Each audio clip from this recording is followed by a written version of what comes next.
अस्सलाम वालेकुम बच्चे, वेलकम बैक। बच्चे आज हम लेबर चैप्टर शुरू करने लगे। देखो, सबसे पहले हमने कॉस्ट क्लासिफिकेशन चैप्टर पढ़ा, जिसमें हमने सीखा कि कॉस्ट को 4 तरीकों से क्लासिफाई किया जाता है। जिसमें सबसे पहले क्लासिफिकेशन हमने बाय एलिमेंट क्लासिफिकेशन पढ़ी थी। अब बाय एलिमेंट क्लासिफिकेशन हमें क्या बताता है कि कॉस्ट को 3 एलिमेंट्स में क्लासिफाई किया जा सकता है: मटेरियल, लेबर, एक्सपेंसेस। मटेरियल को हमने डिटेल से पढ़ा है। अब लेबर को जरा पढ़ते हैं कि लेबर की वजह से इतना खर्चा क्यों आता है, वजह क्या है। देखो, सबसे पहले what is labour? Man force needed for different activities of business. देखो, कोई भी काम करने के लिए जो मजदूर चाहिए होते हैं ना, उसे इंग्लिश में लेबर कहते हैं। सिंपल सी बात है, मतलब जो हमारी एम्प्लॉयज होते हैं ना, दैट इज आवर लेबर। अब हमने पढ़ा था कि लेबर डायरेक्ट नेचर का भी हो सकता है, इनडायरेक्ट नेचर का भी हो सकता है। अब डायरेक्ट नेचर के लिए हमने पढ़ा है कि वो मजदूर, वो एम्प्लॉय, वो लेबर जो डायरेक्टली प्रोडक्शन पर्पस पे काम कर रहा हो, या जो हम सर्विस प्रोवाइड कर रहे हैं डायरेक्टली उस पे काम कर रहा हो, डायरेक्टली रिलेटेड हो उस प्रोसेस से, तो वो हमारा डायरेक्ट लेबर कहलाएगा। अब फॉर एग्जांपल, जो टेलर बैठ के ये शर्ट बना रहा है ना, वो हमारा डायरेक्ट लेबर है। लेकिन वो लेबर जो प्रोडक्शन के प्रोसेस में मदद तो कर रहा है लेकिन डायरेक्टली इन्वॉल्व नहीं है। फॉर एग्जांपल, अब उस प्रोडक्शन डिपार्टमेंट का जो चौकीदार है, सिक्योरिटी गार्ड है, वो इन्वॉल्व तो है क्योंकि उसकी जरूरत है। चौकीदार ना हो तो कंपनी में लोग अनसेफ फील करते हैं, अनसिक्योर, इनसिक्योर फील करते हैं। ठीक है, तो वो इन्वॉल्व तो है लेकिन डायरेक्टली वो ये शर्ट्स तो नहीं बना रहा ना, डायरेक्टली वो प्रोडक्शन तो नहीं कर रहा, और ना ही हमारा सुपरवाइजर डायरेक्टली बैठ के ये शर्ट्स बना रहा होता है। शर्ट्स बनाना टेलर का काम है, तो ये टेलर जो है डायरेक्ट लेबर होगा, और जो सुपरवाइजर होगा, जो उसे असिस्ट कर रहा है, जो सपोर्ट कर रहा है, वो हमारा इनडायरेक्ट लेबर होगा। अब इसके बाद पढ़ते हैं कि labour cost, what does it mean. देखो, amount paid to labour performing different activities of business. ये मुख्तलिफ काम करने के लिए जो आपने मजदूर बुला रखे हैं, अब इनको पेमेंट करनी पड़ेगी कि नहीं। अब ये आपकी जेब पे खर्चा ही पड़ रहा है ना, क्योंकि आपकी जेब से पैसा जा रहा है, तब जाके उन लेबर्स को पैसा मिलेगा। तो ये आपके लिए एक पेमेंट है कि नहीं, आपके लिए खर्चा है कि नहीं। तो जो उनको पेमेंट करते हो, इसे हम अपना लेबर कॉस्ट समझेंगे, यानी वो खर्चा जो लेबर की वजह से हमें बर्दाश्त करना पड़ रहा है, that is known as labour cost. अब लेबर कॉस्ट डायरेक्ट हो तो क्या हो सकता है, और इनडायरेक्ट कौन सी कॉस्ट होगी, यानी वो कौन कौन से खर्चे हैं जो डायरेक्ट हो सकते हैं और वो कौन से खर्चे हैं जो इनडायरेक्ट हो सकते हैं। सिंपल सी बात है, हर वो खर्चा जो आसानी से एक कॉस्ट यूनिट पे आइडेंटिफाई हो रहा हो, वो डायरेक्ट नेचर का खर्चा होगा, और हर वो खर्चा जो आसानी से आइडेंटिफाई ना हो रहा हो, that will be known as indirect cost. अब देखो बच्चे, हमने कहा है कि directly traced on a cost unit जो भी खर्चा है वो डायरेक्ट कॉस्ट है, लेकिन उसमें कौन कौन सा खर्चा आता है? बेसिक पे, ओवर टाइम का बेसिक पे, और ओवर टाइम का प्रीमियम। अब इसको समझने के लिए सबसे पहले ये समझते हैं कि बेसिक पे किसे कहते हैं और ओवर टाइम किसे कहते हैं।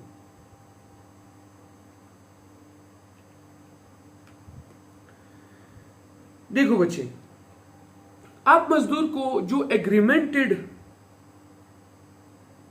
आपने मजदूर के साथ एग्रीमेंट किया कि आप हमारी कंपनी में 9 to 5 काम करेंगे रोजाना। तो रोजाना के कितने घंटे का काम हुआ? 8 आवर्स।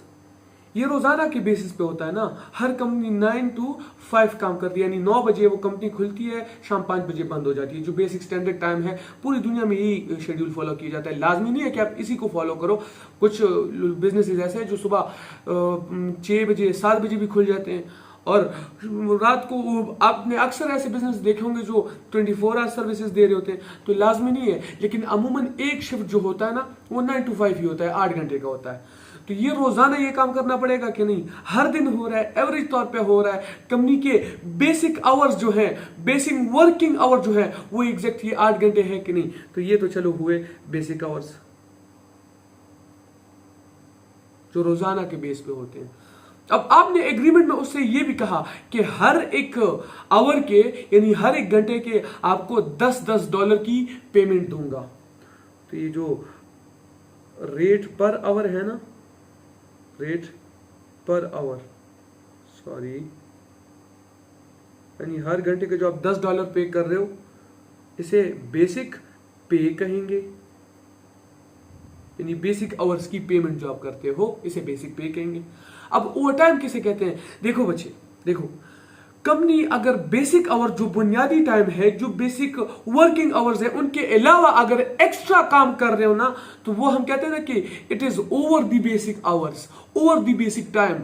यानी जो जनरली बेसिक जो आवर्स हैं, वर्किंग आवर्स, उसके बाद जो काम किया जाता है उसे ओवर टाइम कहा जाता है। अब फॉर एग्जाम्पल देखो बच्चे, फॉर एग्जाम्पल कंपनी ने टारगेट रखा है अपना, कि बजट रखा है,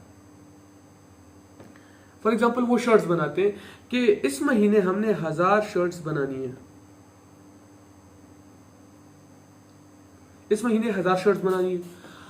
अब 20 दिन गुजर चुके हैं, लेकिन एक्चुअल में सिर्फ और सिर्फ 500 शर्ट्स बनी है।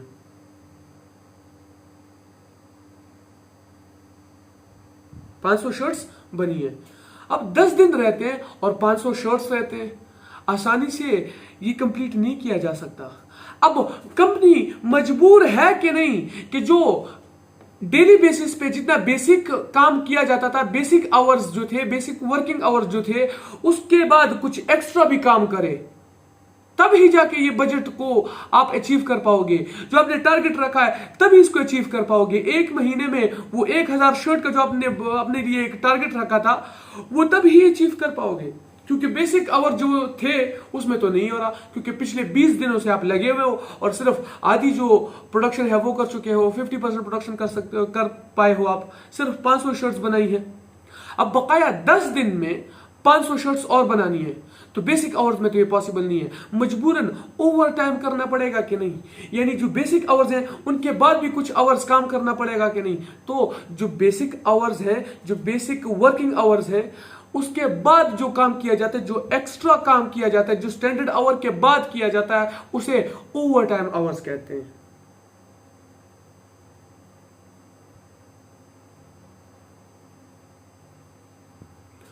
अब एक क्वेश्चन है, एक मजदूर है बेचारा। अब मजदूर मजदूरी क्यों करता है? क्योंकि पढ़ाई शढ़ाई तो उसने कोई की नहीं है, तभी जाके कहीं ईंटें उठा रहा होगा, तो कहीं जाके सीमेंट बना रहा होगा, तो कहीं जाके सरिया बना रहा होगा, कहीं जाके सरिया काट रहा है, कहीं जाके वो मिस्त्री बन के दीवारें बना रहा है। अब वो 9 से लेके 5 बजे तक काम कर चुका है, यानी 8 घंटे काम कर चुका है, थका हारा बेचारा। शाम को जब उसे पैसे मिलते हैं 5 बजे उस दिन के, तो कहते यार बस आज दिहाड़ी हो गई, अब जाऊंगा बीवी बच्चों के पास, आराम सुकून से खाना खा के लेट जाऊंगा। लेकिन कंपनी वाले मजबूर हैं कि भाई हमें एक्स्ट्रा आवर्स चाहिए, एक्स्ट्रा काम चाहिए, क्योंकि इस 1 महीने के पूरे होने से पहले पहले इस बजट को कंप्लीट करना है। अब वो लेबर बेचारा जितना थका हारा पूरे दिन 8 घंटे काम कर चुका है, क्या वो ओवर टाइम करने के लिए रुकेगा? नहीं रुकेगा। वो कहेगा बस मुझे आज के पैसे मिल गए, आज जितना काम करना था, आज का रिजल्ट मिल गया, बस कल का देखा जाएगा, देखेंगे। आज मुझे जाने भाई बीवी बच्चों के पास, नहीं रुकना, वाकई और काम नहीं होता मेरे से। लेकिन हम हैं दुकानदार नहीं, हम हैं ACCAs, हम हैं अकाउंटेंट्स। हमारे पास जोड़ तोड़ होना चाहिए, दम दरूद होना चाहिए हर चीज के लिए। तो लेबर का दम दरूद पड़ते हैं। ऐसा कौन सा दम दरूद है जो उन पे पूछेंगे तो वो रुक जाएंगे, और वो भी खुशी से ओवर टाइम करने के लिए। मनी बाई, रोकड़ा, रुपया, पैसा, सिंपल सी बात है। हम उन्हें लालच देंगे। लालच कैसी? उन्हें कहेंगे कि जनाब ओवर टाइम करो, अब ओवर टाइम की जो पेमेंट होगी, जो बेसिक पेमेंट आपको मिलती थी ना, वो तो मिलेगी ही मिलेगी। बेसिक पे जो थी, यानी पर आवर जो $10 थे, $10 पर आवर, वो तो मिलेगी ही मिलेगी। साथ में एक्स्ट्रा भी दूंगा। कितने?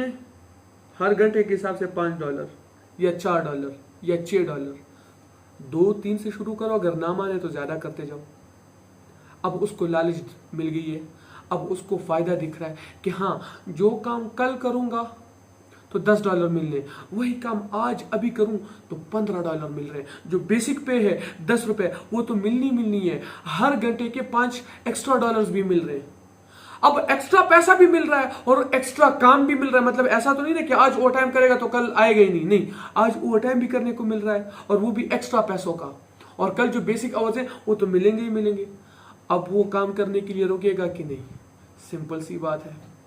लेकिन यहाँ पे हमारे लिए एक मसला बन गया, हमारे लिए एक मसला बन गया। मसला क्या बना, देखो हमने कहा कि जो बेसिक पे है ना वो तो डायरेक्ट है। क्यों डायरेक्ट है? क्योंकि पहले से एग्रीमेंट में लिखा होता है कि 1 घंटे के हिसाब से $10 मिलेंगे, तो जितने भी घंटे वो काम करे 10 से मल्टीप्लाई करते जाओ, आसानी से एक कॉस्ट यूनिट पे आइडेंटिफाई हो रहा है कि नहीं, या हमारा कॉस्ट यूनिट क्या है, ये बेसिक आवर हमारा कॉस्ट यूनिट है कि नहीं, तो आसानी से ये लेबर की कॉस्ट यूनिट पे आइडेंटिफाई हो रही है कि नहीं, ट्रेस हो रही है कि नहीं। तो जो बेसिक आवर्स हैं, 1 घंटा जो बेसिक आवर है ये हमारा कॉस्ट यूनिट है, और इस पे लगने वाला खर्चा हमारा डायरेक्ट कॉस्ट होगा क्योंकि आइडेंटिफाई हो रहा है आसानी से। लेकिन ओवर टाइम के तो हम 10 रुपए पे नहीं कर रहे, 15 पे कर रहे हैं कि नहीं। 15 कौन कौन से, 5, 10 जो है वही बेसिक वाले और 5 एक्स्ट्रा। अब ये एक्स्ट्रा जो हम पे कर रहे हैं ना लालच के तौर पे, इसी को हम प्रीमियम कहेंगे।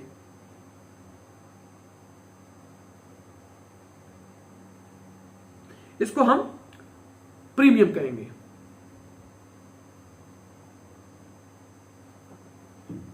अब हमने यहां पे बात की, देखो बच्चे, कि एक बेसिक पे हम देते हैं और एक ओवर टाइम के पैसे देते हैं। लेकिन ये सेम नहीं होते। वजह क्योंकि ओवर टाइम करने के लिए लेबर आसानी से राजी नहीं हो रहा होता, तो हम उसे कहते हैं लालच के तौर पे 10 के बजाय 15 रुपए दे देते हैं कि नहीं। अब यहां पे मसला हमारा ये है कि बेसिक पे तो चलो ठीक है डायरेक्ट है, क्योंकि ये एग्रीमेंट बेस्ड होता है ना। हमने पहले से कह रखा होता है कि 1 घंटे के $10 दूंगा, जितने भी घंटे काम करते जाओ $10 मिलते जाएंगे, आसानी से कॉस्ट यूनिट पे आइडेंटिफाई हो रहे हैं कि नहीं। लेकिन ओवर टाइम का तो $15 की पेमेंट हो रही है, ये तो आसानी से आइडेंटिफाई नहीं हो रहा है, इसका क्या करेंगे। तो देखो हम अपना कॉस्ट यूनिट चेंज तो नहीं कर सकते ना, क्योंकि बेसिक पे रोजाना होता है, ओवर टाइम आज हो रहा है, कल हो सकता है हमें जरूरत ना हो, ना करना पड़े। एक मसला। दूसरा मसला, बेसिक आवर जो है वो डेली और सेम होते हैं। अब ओवर टाइम हो सकता है आज हम 4 घंटे का करें, कल 2 घंटे का करें, परसों करें ही नहीं, और उसके अगले दिन 10 घंटे का करें, वो भी पता नहीं चल रहा। मतलब बेसिक आवर जितने हैं ओवर टाइम एग्जैक्टली उतने हैं ही नहीं। तो हम अपना कॉस्ट यूनिट तो चेंज नहीं कर सकते ना, कि बेसिक आवर के बजाय ये ओवर टाइम के आवर का जो $15 है इसी को अपना कॉस्ट यूनिट मान लें। अब कॉस्ट यूनिट चेंज भी नहीं कर सकते और वो आसानी से आइडेंटिफाई भी नहीं हो रहा होता, तो हम इसको जरा सा आसान करने की कोशिश करते हैं। हम कहते हैं कि जो $15 है इसमें $10 तो हमने वही बेसिक पे दिया था ना, वही बेसिक पे दिया था, और जो एक्स्ट्रा $5 दिए थे वो था हमारा प्रीमियम। अब वो जो एक्स्ट्रा लालच के तौर पे 5 रुपए एक्स्ट्रा दिए थे ना, उसी को हम प्रीमियम कहते हैं। तो देखो बेसिक पे हमने कहा है ना कि वो डायरेक्ट है। क्यों? क्योंकि एग्रीमेंट के मुताबिक ये होता है ना, 1 घंटे के $10, वो आसानी से आइडेंटिफाई हो रहा है कि नहीं।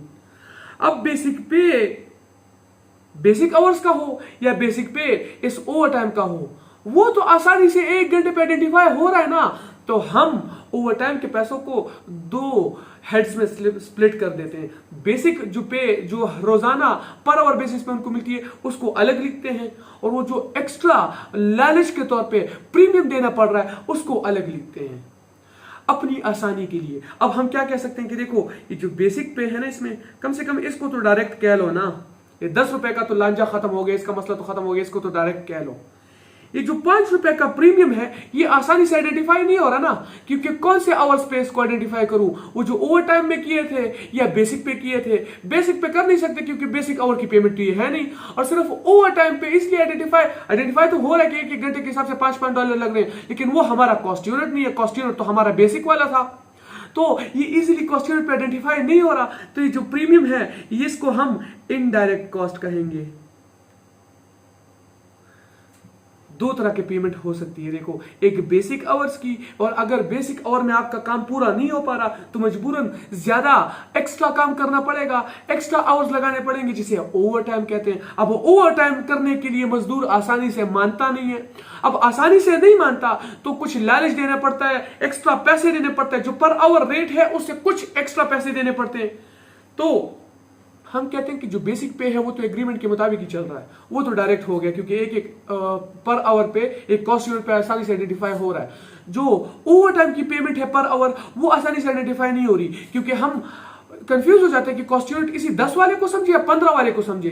अब 15 वाले को नहीं समझ सकते, क्योंकि ओवर टाइम तो आज कर रहे हैं, हो सकता है कल ना करना पड़े, आज कम करना पड़े, कल ज्यादा ओवर टाइम करना पड़े। लेकिन बेसिक आवर्स तो हमेशा वही रहेंगे कि नहीं, हर दिन 8-8 घंटे का ही करना पड़ेगा। तो आप अपना कॉस्ट यूनिट तो नहीं चेंज कर सकते ना, सिर्फ इसको आइडेंटिफाई करने के लिए। लेकिन आसानी पैदा कर सकते हो। आसानी कैसे? हम कहते हैं कि ओवर टाइम में हमने 2 पेमेंट्स की थी। एक वो बेसिक पे की थी, जो तो उसको पे करनी है, क्योंकि एग्रीमेंट यही हुआ ना कि आप जब भी काम करोगे 1 घंटे के $10 तो मिलेंगे ही मिलेंगे, और रोजाना 8 घंटे आपको काम करना पड़ेगा। लेकिन अब मजबूरन एक्स्ट्रा काम करवा रहे हैं तो वो $10 तो पे करना ही होगा, क्योंकि एग्रीमेंट में यही लिखा है। लेकिन उसको ओवर टाइम पे राजी करने के लिए कुछ एक्स्ट्रा भी पे करना पड़ रहा है। तो 2 किस्म की पेमेंट्स हुई कि नहीं, एक वो बेसिक पे हमें देना पड़ रहा है, और एक एक्स्ट्रा पैसा देना पड़ रहा है। इस एक्स्ट्रा पैसे को, इस लालच को हम प्रीमियम के नाम से लिखते हैं। मतलब ओवर टाइम की कुछ बेसिक पे होती है और कुछ ओवर टाइम की प्रीमियम पे होती है। अब बेसिक तो एग्जैक्ट वही एग्रीमेंट के मुताबिक है कि नहीं पर आवर के हिसाब से, तो हम ओवर टाइम के बेसिक को तो डायरेक्ट कह देते हैं। जो ओवर टाइम का प्रीमियम होता है ना, उसको इनडायरेक्ट कहेंगे, उसको इनडायरेक्ट कहेंगे। समझ आ रही है कि नहीं बच्चे? सिंपल सी बात थी। एक तो मैं बार बार ये सिंपल सी बात है, सिंपल सी बात है, ये इतना कहता हूं। क्लास में मेरी वो स्टूडेंट्स ने वीडियो बना के इसका मीम बना दिया है। ग्रुप में कोई कुछ भी कहे, उधर से मेरी वीडियो आती है कि सिंपल सी बात है। खुदा को मानो यार। खैर, ये आपकी मोहब्बत है मेरे साथ। आई लव यू ऑल बच्चे। अच्छा, तो हमने यहां पे लिखा है कि जो लेबर कॉस्ट है उसकी नेचर, डायरेक्ट नेचर की कॉस्ट क्या होगी और इनडायरेक्ट नेचर की कॉस्ट क्या होगी। सिंपल हैक बताता हूं बच्चे, सिंपल ट्रिक बताता हूं। लेबर की बेसिक पे जो है, यानी बेसिक आवर्स की पे, ओवर टाइम का बेसिक पे और ओवर टाइम का प्रीमियम, इन तीनों को आप डायरेक्ट खर्चा कह सकते हो। इसके अलावा जो भी खर्चा आएगा ना, जो भी आएगा, आंखें बंद करके उसको इनडायरेक्ट खर्चा बोलो। 3 खर्चे, बेसिक पे यानी बेसिक आवर्स की पे, ओवर टाइम की बेसिक पे, और ओवर टाइम के प्रीमियम की जो पेमेंट है।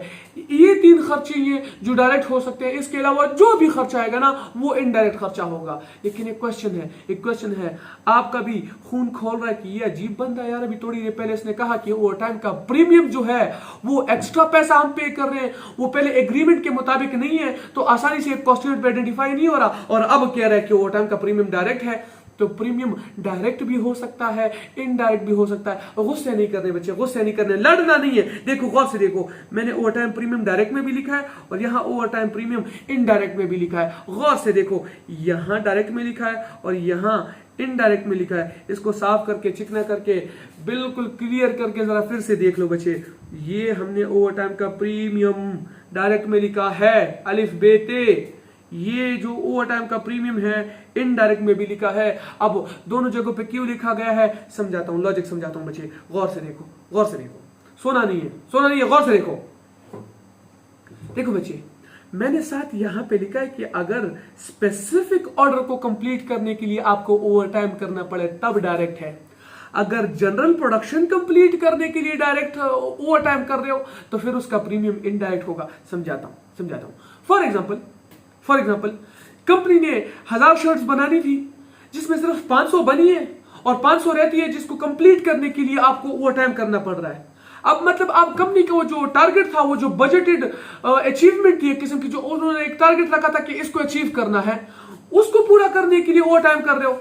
अब क्या आपको पता है कि जो इस ओवर टाइम में मैं शर्ट्स बनाऊंगा ये कब बिकेंगी, कितने की बिकेंगी, कौन खरीदेगा? तो इसके ओवर टाइम प्रीमियम का जो कॉस्ट है वो किधर चार्ज करूं? ये ओवर टाइम आवर्स पे चार्ज करूं, उन यूनिट्स पे चार्ज करूं, या जो खरीद रहा है उससे मैं रिसीव करूं? इसको चार्ज कहां करना है? आसानी से आइडेंटिफाई हो रहा है। नहीं हो रहा बच्चे। तो अगर आप जनरल कंपनी का जो प्रोडक्शन लिमिट है, जो प्रोडक्शन टारगेट है, जो प्रोडक्शन बजट है, उसको अचीव करने के लिए ओवर टाइम कर रहे हो, तो उसका जो प्रीमियम वाला हिस्सा होगा ना, वो इनडायरेक्ट होगा, क्योंकि आसानी से आइडेंटिफाई हो ही नहीं रहा। पहले ही बेसिक और प्रीमियम में मसला था, ऊपर से डायरेक्ट इनडायरेक्ट का भी मसला आ गया। अच्छा बच्चे, अगर जनरल प्रोडक्शन को फुलफिल करने के लिए, जनरल प्रोडक्शन का बजट या टारगेट को अचीव करने के लिए आप ओवर टाइम कर रहे हो, तो उसका प्रीमियम आसानी से आइडेंटिफाई नहीं हो रहा होता, ना यूनिट्स पे। अगर यूनिट्स पे आइडेंटिफाई करने तो कौन सी यूनिट्स पे, वो जो बेसिक में बने थे या वो जो ओवर टाइम में बने थे। अगर ओवर टाइम वालों पे अलग चार्ज करूंगा तो क्या ओवर टाइम वाली यूनिट्स की सेलिंग प्राइस अलग होगी, बेसिक वाली की अलग होगी? मसले हैं कि नहीं, आसानी से आइडेंटिफाई नहीं हो रहे बच्चे। तो ये हम कहेंगे कि ये इनडायरेक्ट खर्चा है। जनरल प्रोडक्शन को कंप्लीट करने के लिए, जनरल प्रोडक्शन के जो टारगेट्स हैं उसको कंप्लीट करने के लिए अगर आप ओवर टाइम कर रहे हो तो उसका प्रीमियम इनडायरेक्ट होगा बच्चे। अब स्पेसिफिक ऑर्डर का क्या मतलब? हम प्रोडक्शन कर रहे थे, ठीक है, मजे से सब चल रहा था, हमारे पास एक हलाकू खान साहब आते हैं, ठीक है, कि जनाब मुझे 1000 शर्ट्स चाहिए और 5 दिन के अंदर चाहिए। अब हम सोचते हैं कि पिछले 20 दिनों से हम लगे काम करने और सिर्फ 500 बनी। अब बकाया 5 दिनों में इसको और 500 कैसे बना के दें? ठीक है, 500 तो तैयार पड़ी है हमारे पास शर्ट्स, अब और 500 5 दिन में कैसे बना के दें? तो हमने सोचा कि भाई ऐसा करते हैं, कुछ एक्स्ट्रा लोगों को भी हायर कर लेते हैं और कुछ ओवर टाइम आवर्स भी करवा लेते हैं लोगों से, अपने लेबर से, तो तब जाके पॉसिबल है कि हाँ कंप्लीट हो जाए। अब हमने कुछ एक्स्ट्रा लोगों को भी हायर किया और एक्स्ट्रा आवर्स भी प्रोडक्शन शुरू हो गई। अब 24 आवर शिफ्ट शुरू हो गई है, 9 to 5, फिर 5 to आगे, फिर से 1-2 बजे तक इस तरह काम चलता रहा, ठीक है, और फिर से 1 to 9 फिर से 3 शिफ्ट चल रही हैं। अब 3 बार ओवर टाइम, 2 बार आपको ओवर टाइम करना पड़ रहा है, एक तो बेसिक आवर्स है और 2 शिफ्ट्स आपको ओवर टाइम के लगाने पड़ रहे हैं। 24 घंटे प्रोडक्शन शुरू है। अब यहां जितना भी ओवर टाइम कर लो, ओवर टाइम का बेसिक पेमेंट करना हो या ओवर टाइम का प्रीमियम वाला पेमेंट करना हो, रिसीव इसी एक ही बंदे से करने के नहीं जिसने स्पेसिफिक ऑर्डर दिया था। यही एक जो हमारा कस्टमर है, इसी ने सारे के सारे पैसे देने के, हमारे इसी ने पैसे देने ना, इसी से सब कुछ रिसीव करना है। तो हमारा कॉस्ट यूनिट आसानी से आइडेंटिफाई हो रहा है कि नहीं, यहाँ पे हमारा कॉस्ट यूनिट यही हमारा कस्टमर है कि नहीं, हमारी जितनी भी खर्चे हों, हमारे जो भी पेमेंट्स हों, जो भी हमारे कॉस्ट लगे, जो भी हो, ओवर टाइम का प्रीमियम लगे, ओवर टाइम की बेसिक पे लगे, जो भी हो, इसी एक बंदे से पैसे रिसीव करने के नहीं, तो आसानी से आइडेंटिफाई हो रहा है कि नहीं। तो ये हम इसलिए कहते हैं कि अगर स्पेसिफिक ऑर्डर को कंप्लीट करने के लिए ओवर टाइम करना पड़े तो वो डायरेक्ट होता है। अगर प्रीमियम हो या फिर ओवर टाइम की बेसिक पे हो, सब डायरेक्ट होगा। तो ओवर टाइम की प्रीमियम जो है, प्रीमियम वाली पेमेंट स्पेसिफिक ऑर्डर पे डायरेक्ट होगी हमेशा। और अगर जनरल प्रोडक्शन कंप्लीट करने के लिए, जनरल प्रोडक्शन के टारगेट को अचीव करने के लिए या बजट को कंप्लीट करने के लिए ओवर टाइम करना पड़ रहा है, तो उसका प्रीमियम इनडायरेक्ट होगा, क्योंकि आसानी से आइडेंटिफाई नहीं हो रहा था एक कॉस्ट यूनिट पे। तो देखो बच्चे, मैं फिर से कह रहा हूं कि बेसिक आवर्स की पेमेंट, ओवर टाइम का बेसिक पे और ओवर टाइम का वो वाला प्रीमियम जो स्पेसिफिक ऑर्डर के लिए किया जाए, इन तीनों के अलावा जो भी खर्चे आएंगे इनडायरेक्ट लेबर कॉस्ट है। अब जरा पढ़ते हैं कि इनडायरेक्ट में कौन कौन से लिखे हैं। सबसे पहले तो ओवर टाइम के प्रीमियम के बारे में लिखा है, जनरल प्रोडक्शन में अगर किया जाए तो ओवर टाइम का प्रीमियम इनडायरेक्ट होगा। आइडल टाइम कॉस्ट, अब आइडल कहते हैं फ्री बैठा हुआ शख्स, यानी फारिग बैठा हुआ शख्स। अब आइडल बैठा है यानी फारिग बैठा है, काम नहीं कर रहा। अगर काम नहीं कर रहा तो उसकी वजह से हम पे खर्चा क्यों आ रहा है, एक क्वेश्चन है कि नहीं। तो आइडल टाइम उसे नहीं कहते कि जो लेबर अपनी मर्जी से फ्री बैठा हो, नहीं, कंपनी की किसी गलती, मजबूरी या किसी कमी की वजह से अगर लेबर फ्री बैठा है। फॉर एग्जांपल लेबर काम करने आया था लेकिन हमारी मशीनरी टूट गई। अब वो काम कर सकता है, आगे प्रोडक्शन कर सकता है, आगे यूनिट्स बना सकता है, नहीं मशीनरी खराब है। अब ये लेबर की गलती तो नहीं है ना, गलती तो हमारी है, हमारी कंपनी की मशीनरी टूटी हुई है। लेबर बेचारा तो आया है, वो तो अपना टाइम स्पेंड कर रहा है, टाइम सर्व कर रहा है, उसकी तो कोई गलती नहीं है ना। तो ये जो फारिग लेबर बैठा हुआ है, हमारी वजह से बैठा हुआ है, तो जितने भी उसका टाइम लगेगा पेमेंट तो हमें करनी पड़ेगी। तो ये आइडल टाइम की पेमेंट हुई कि नहीं, तो हम इसे आइडल टाइम कॉस्ट या आइडल कॉस्ट कहते हैं। अब देखो, काम उसने कुछ किया नहीं है, फ्री बैठा हुआ था ना, लेकिन पेमेंट उसको मिल गई है, पैसे उसको मिल गए हैं हमारे जेब पे, उसकी वजह से खर्चा तो आ ही रहा है ना। अब इस पेमेंट को कहां चार्ज करूं, कुछ यूनिट्स तो उसने बनाए ही नहीं है, तो कहाँ जाके इसके पैसे चार्ज करूं, काम तो उसने कोई किया ही नहीं है, तो आसानी से आइडेंटिफाई नहीं हो रहा ना। तो आइडल टाइम की जो कॉस्ट है वो भी इनडायरेक्ट होती है। बोनस, बोनस तो रिवॉर्ड को कहते हैं ना। फॉर एग्जांपल मैं आपसे कहूं कि ये पेन आपने 4 घंटे में बना के देना है, ठीक है, और 1 घंटे की पेमेंट है, 1 घंटे की जो पेमेंट है वो है $10, और आपने 4 घंटे में बना के देना है। लेकिन आप इतने तेज निकले कि आपने ये 3 घंटे में बना के दे दिया है। अब ठीक है, आपने 3 घंटे में बना के दे दिया है, तो आपको पेमेंट भी तो 3 घंटों की मिलेगी ना। अगर 1 घंटे की $10 है तो 3 घंटों की कितनी हुई, $30। आपको $30 मिल गए। अब आपकी वजह से कंपनी को वो चौथे घंटे की $10 की बचत हुई है कि नहीं? आपकी वजह से बचत हुई है ना उनको $10 की। तो अगर वो ऐसा कहें कि इनाम के तौर पे उस 10 में से $2 या 4 या $5 आपको दे दे कि भाई ये जो बचत हुई है चौथे घंटे की, अब चौथे घंटे आपको काम ही नहीं करना पड़ा, तो आपको पैसे तो नहीं मिलेंगे ना। आपने 3 ही घंटे में वो चीज बना ली तो 3 ही घंटों के पैसे मिलेंगे, तो वो चौथे घंटे की पेमेंट उनको बचत हो गई कि नहीं? आपकी वजह से बचत हुई है उनको, मतलब $10 की बचत हुई है कि नहीं? तो इसका अगर कुछ हिस्सा वो आपको बतौर इनाम दे दे तो इनाम था ना, उसके लिए आपने कोई काम तो किया नहीं था। वो चौथे घंटे तो आपने कोई प्रोडक्शन की नहीं, वो तो आपको एक्स्ट्रा पैसा मिला। 3 घंटे आपने काम किया तो उसके तो पैसे मिल गए। वो चौथे घंटे की जितनी आपको पेमेंट मिली है थोड़ी बहुत, वो तो इनाम के तौर पे मिला था, वो तो एक्स्ट्रा पैसा था, उसके लिए आपने कोई काम तो नहीं किया ना।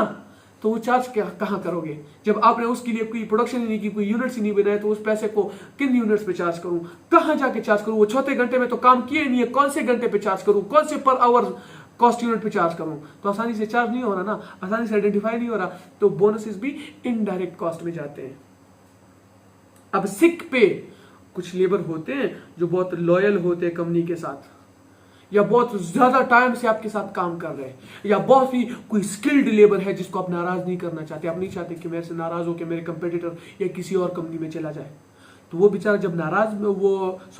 जब वो बीमार भी होगा ना, तो आप मजबूरन चमचा लगाने के लिए उसको मैसेज करते हो कि खैर है यार, बस आज छुट्टी करो, मजे से आराम से लमे होके लेट जाओ, मेडिसिन खाओ, अपना ख्याल रखो, टेंशन नहीं लेनी, घर बैठ के पैसा आपको मिल रहा है, टेंशन नहीं लेनी, कोई टेंशन नहीं लेनी, आपको पैसा दे दीजिएगा। आप हमारे बहुत अच्छे, बहुत होनहार, बहुत लॉयल एम्प्लॉय हो, आपने कोई टेंशन नहीं ली, बस अपने सेहत का ख्याल रखो। क्योंकि आपको भी पता है कि ये जनाब 1-2 दिन में ठीक होके आएगा, तो जितना मैं 1-2 दिन में इसकी वजह से मुझे पे खर्चा आएगा, इससे ज्यादा कमा के देगा मुझे।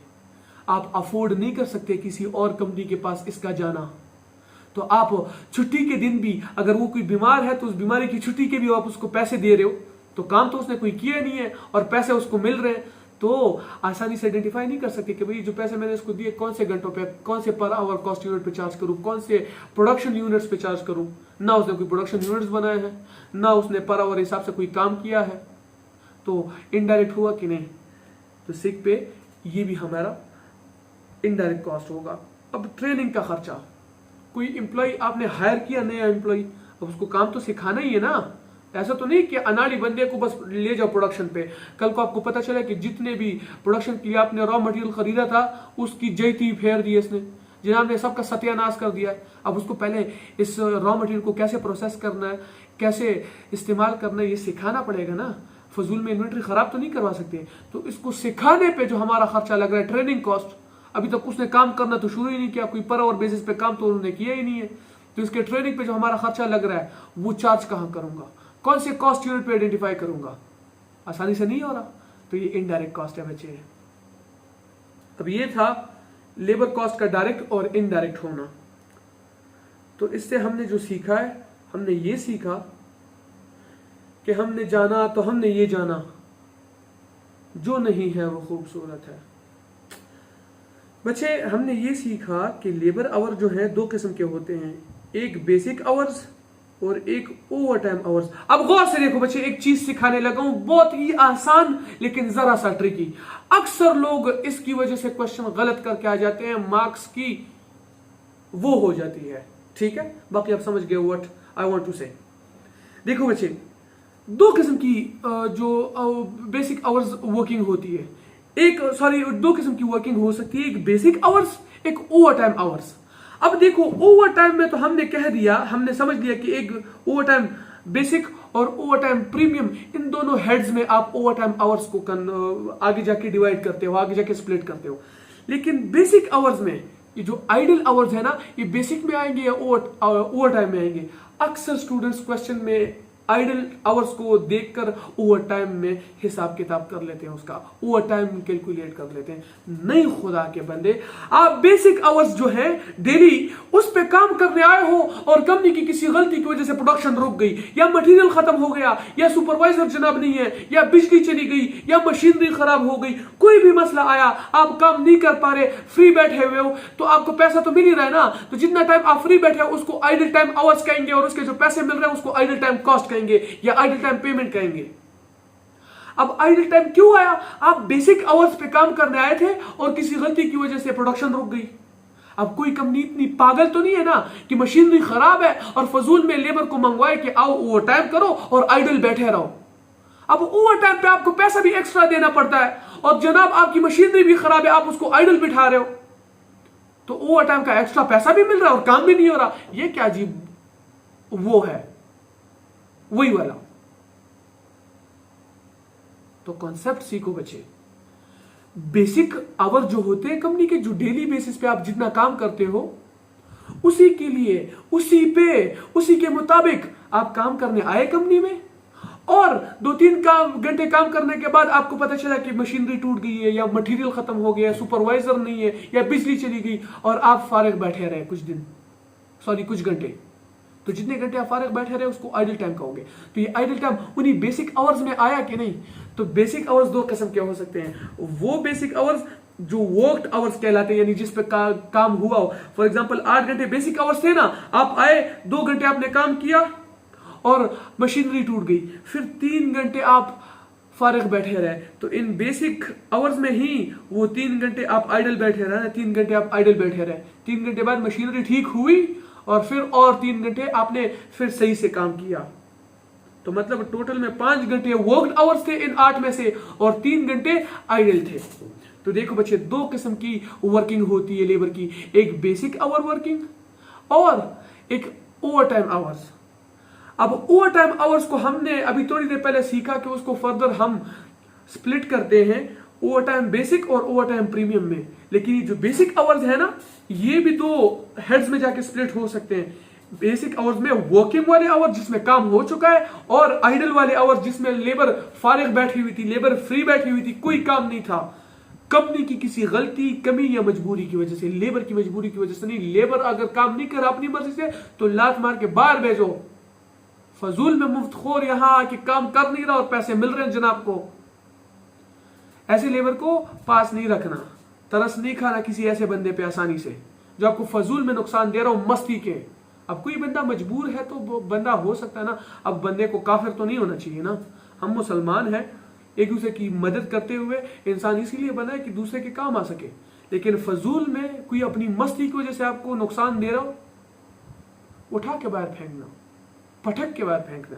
नुकसान नहीं बर्दाश्त करना बच्चे। आज 10 रुपए का नुकसान बर्दाश्त किया, कल 20 का भी बर्दाश्त कर लोगे, परसों 100 का, और करते करते आपको लत लग जाएगी। अब नुकसान बर्दाश्त करने की जो लत है ना, इंसान को कहीं का नहीं रहने देती।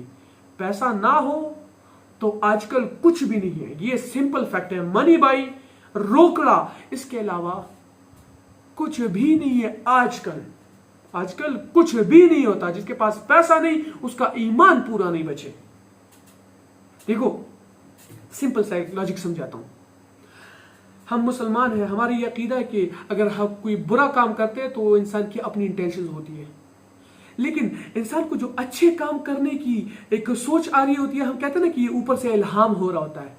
अब क्या पैसा कमा के अपने खानदान, अपने बीवी बच्चे, अपने माँ बाप को खिलाना बुरी बात है? नहीं ना। औरत अगर मेकअप कर रही है, सच संवर रही है अपने खावंद के लिए, ठीक है, तो क्या ये बुरा काम है? नहीं ना। अच्छा सोच रही है ना, अच्छा काम ही है ना। तो मतलब अगर ये अच्छा काम है तो इसको सोचना हमारे लिए ऊपर से एक इल्हाम है। तो जब ऊपर से खुदा आपको बता रहा है कि पैसा कमाओ, मेहनत करो, खुदा के बंदो, और आप फजूल में यहां बैठे हुए हो, मस्तियां कर रहे हो, अपना भी काम खराब कर रहे हो, दूसरों को भी नुकसान दे रहे हो, हाथ गंदे करने पड़ेंगे बच्चे, मेहनत करनी पड़ेगी। मैंने इसीलिए कहा कि पैसा नहीं कमाओगे तो ईमान मुकम्मल नहीं होगा आपका। मर्द का कमाना और औरत का संवरना, इन दोनों के शौक खत्म नहीं होने चाहिए। ये शौक खत्म हुए तो दोनों बदसूरत लगते हैं। मर्द बगैर पैसे के और औरत सजने संवरने के बगैर बदसूरत ही लगती है। सिंपल सी बात है बच्चे। तो हमने सीखा कि कुछ बेसिक आवर्स पे काम करते हैं और ओवर टाइम आवर्स पे भी आप काम कर सकते हो अगर जरूरत पड़ी। ओवर टाइम आवर्स को आप आगे दो हेड्स में स्प्लिट कर सकते हो, ओवर टाइम का बेसिक और ओवर टाइम का प्रीमियम। और जो बेसिक आवर्स हैं उनको भी आगे दो हेड्स में स्प्लिट किया जा सकता है, वर्कड आवर्स और आइडल आवर्स। अब देखो बच्चे, लेबर का जो इतना खर्चा आ रहा है जिसको हम लेबर कॉस्ट कह रहे हैं, ये क्यों आ रहा है? जाहिर सी बात है, हमने लेबर को कोई पेमेंट की होगी ना, तभी हम कहते हैं कि ये हमारा खर्चा हो गया। कोई पेमेंट ही नहीं की तो उसको हम अपना खर्चा क्यों मानेंगे? अब जरा समझते हैं कि पेमेंट कितने किस्म की हो सकती है, कितने टाइप्स की हो सकती है। पहले ये समझेंगे, उसके बाद मेथड समझेंगे कि हर एक टाइप का पे करने का मेथड क्या होगा। पहले पेमेंट टाइप समझते हैं। देखो बच्चे, दो किस्म की पेमेंट हो सकती है, टाइम बेस्ड पेमेंट और एक्टिविटी परफॉर्मेंस या आउटपुट बेस्ड पेमेंट। सबसे पहले टाइम बेस्ड पेमेंट को देखते हैं। अगर आप टाइम के मुताबिक पैसा पे कर रहे हो तो उसे टाइम बेस्ड पेमेंट कहते हैं। जैसे कि सैलरी हर महीने पे की जाती है कि नहीं, एक महीना गुजरने के बाद पे की जाती है कि नहीं, तो टाइम के मुताबिक पेमेंट हो रही है कि नहीं। अच्छा, बेसिक आवर्स पेमेंट हर एक घंटे के हिसाब से पेमेंट की जाती है कि नहीं, टाइम रिलेटेड पेमेंट हुआ कि नहीं।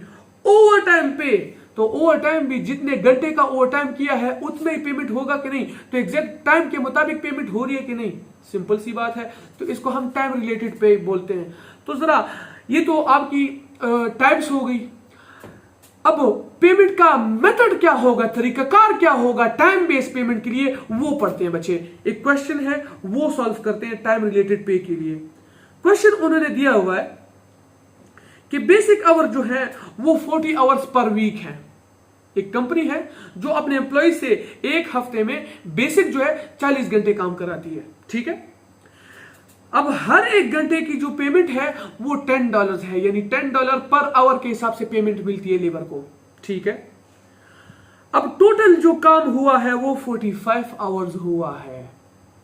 अब दिख रहा है आपको बच्चे, बेसिक जो था 40 आवर्स था, लेकिन टोटल जो काम हुआ है, जो बजट के मुताबिक होना चाहिए था वो 40 घंटे होना चाहिए था, लेकिन टोटल 45 हुआ है। मतलब 5 घंटे आपने एक्स्ट्रा किया है, मतलब 5 घंटे इसमें ओवर टाइम था। 40 बेसिक थे, बकाया 5 जो थे वो ओवर टाइम है। अच्छा, वो कह रहे हैं कि जो ओवर टाइम प्रीमियम की पेमेंट है वो 50% अबव बेसिक पे, कि जो आप बेसिक पे दे रहे हो ना उससे 50% ज्यादा, ये ओवर टाइम की पेमेंट है। मतलब अगर बेसिक $10 पर आवर मिल रहे हैं तो ओवर टाइम में $15 पर आवर मिलेंगे। $10 वो बेसिक के तो मिले ही मिलेंगे, 50% एक्स्ट्रा यानी $5 एक्स्ट्रा भी मिलेंगे पर आवर ओवर टाइम में। अब वो पूछ रहे कि कैलकुलेट द ग्रॉस पे, यानी लेबर की जो पेमेंट है, टोटल पेमेंट कितनी मिली लेबर को इस 45 आवर्स की, वो कैलकुलेट करो। देखो बच्चे, सिंपल सी बात है, बेसिक पे कैसे मालूम करेंगे। इस टोटल 45 घंटे में बेसिक कितने आवर्स थे? 40 बेसिक थे ना, क्योंकि देखो वो खुद बता रहे हैं कि बेसिक आवर्स जो है कंपनी के 40 आवर्स हैं। बेसिकली एक हफ्ते में 40 घंटे काम कराया जाता है एक लेबर से, ठीक है। तो बेसिक पे जो है 40 आवर्स का हिसाब करेंगे तो 40, और हर एक घंटे की पेमेंट कितनी है $10, तो 40 multiplied by 10 is equal to कितना हुआ 400। हम अपना कैलकुलेटर ओपन करते हैं जरा बच्चे।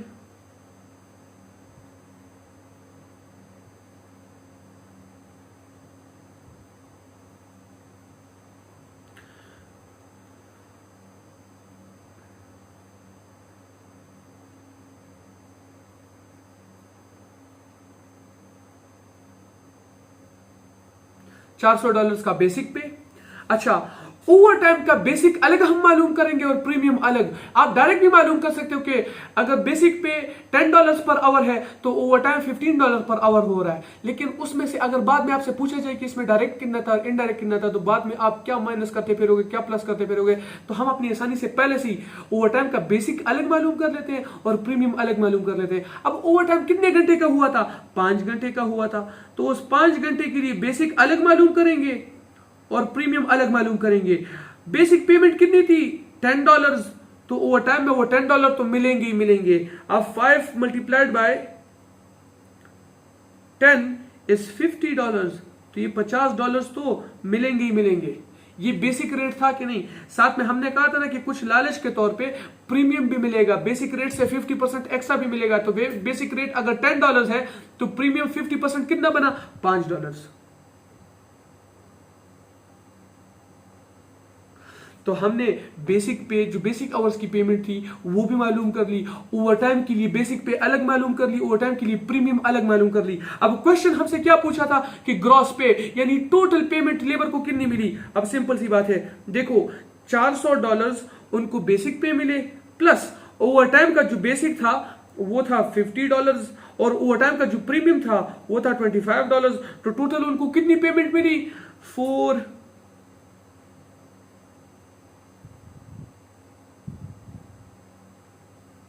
ये आपका आंसर निकल आया। आपका जो क्वेश्चन था वो कंप्लीट हो गया। आंसर इधर लिख लेते हैं कि $475 आपका आंसर था। Simple as that. मुश्किल इसमें कुछ था बच्चे? कुछ भी नहीं। अगला क्वेश्चन सॉल्व करने की कोशिश करते हैं। देखो बच्चे, इस क्वेश्चन में वो क्या कह रहे हैं? ये जनाब कह रहे हैं कि ABC company has 10 direct employees and 5 indirect employees. अब मामला जरा सा उलझा हुआ है। वो कह रहे हैं कि 10 डायरेक्ट एम्प्लॉइज हैं और 5 इनडायरेक्ट एम्प्लॉइज हैं। Each operate 35 hours per week. हर एक लेबर जो है एक हफ्ते में 35 घंटे काम करता है बेसिक के मुताबिक, यानी बेसिक आवर जो है कंपनी के वो 35 आवर्स पर वीक है एक एक लेबर के लिए। Direct labours are paid at $10 per our. कि जो डायरेक्ट एम्प्लॉइज हैं आपके पास उनको 1 घंटे के $10 दिए जाते हैं। And indirect are paid $8 per hour. और जो इनडायरेक्ट लेबर है उनको एक एक घंटे के $8 पे किए जाते हैं।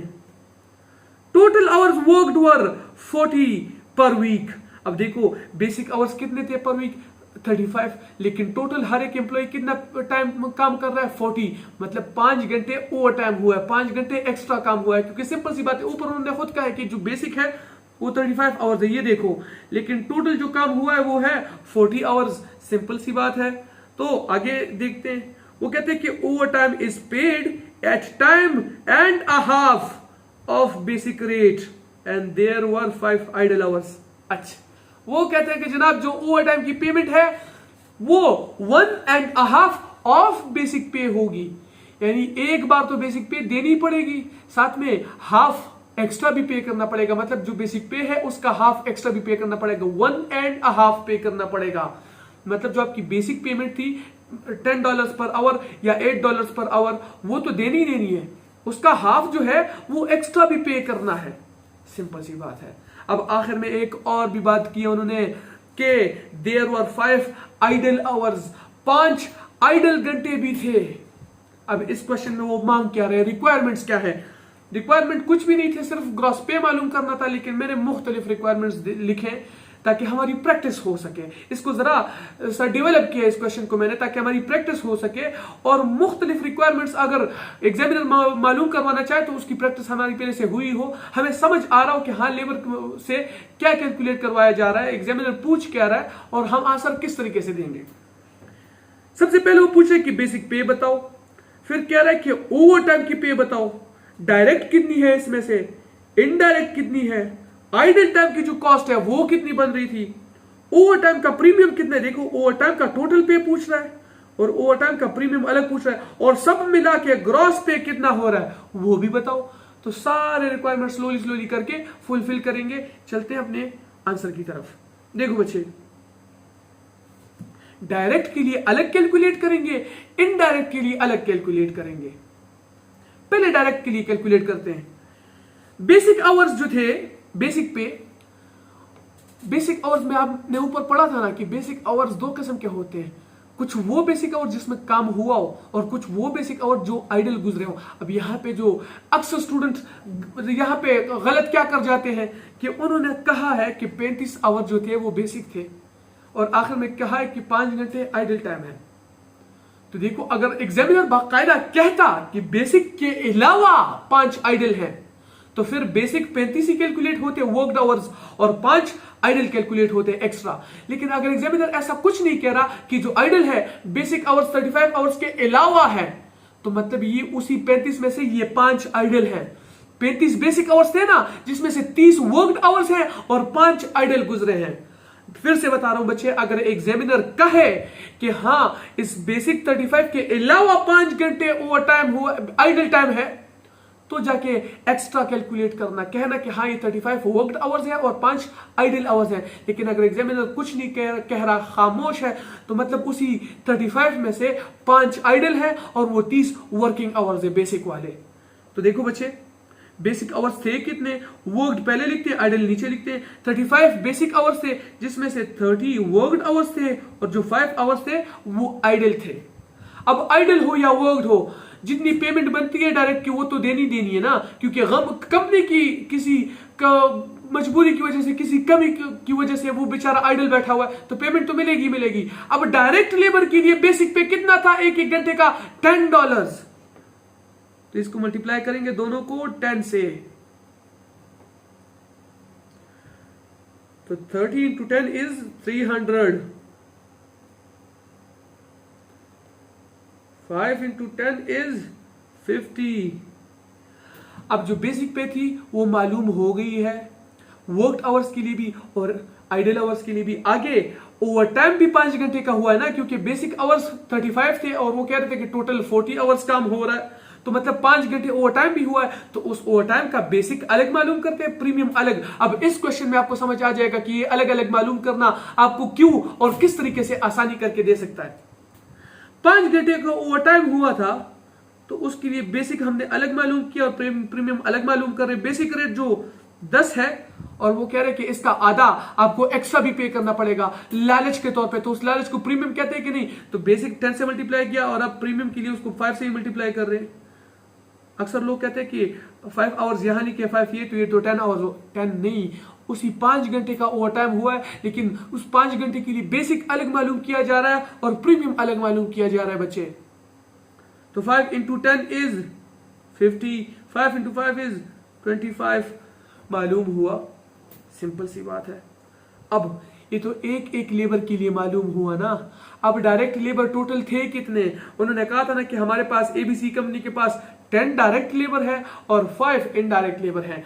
तो एक लेबर के लिए जो खर्चा मालूम किया गया ना, इसको 10 से मल्टीप्लाई कर दो, क्योंकि ये एक लेबर का खर्चा है, एक डायरेक्ट लेबर का खर्चा है और टोटल डायरेक्ट लेबर थे 10, तो सबको 10 से मल्टीप्लाई करते जाओ।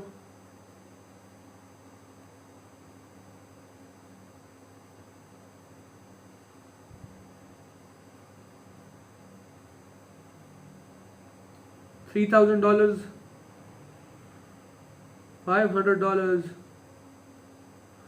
$500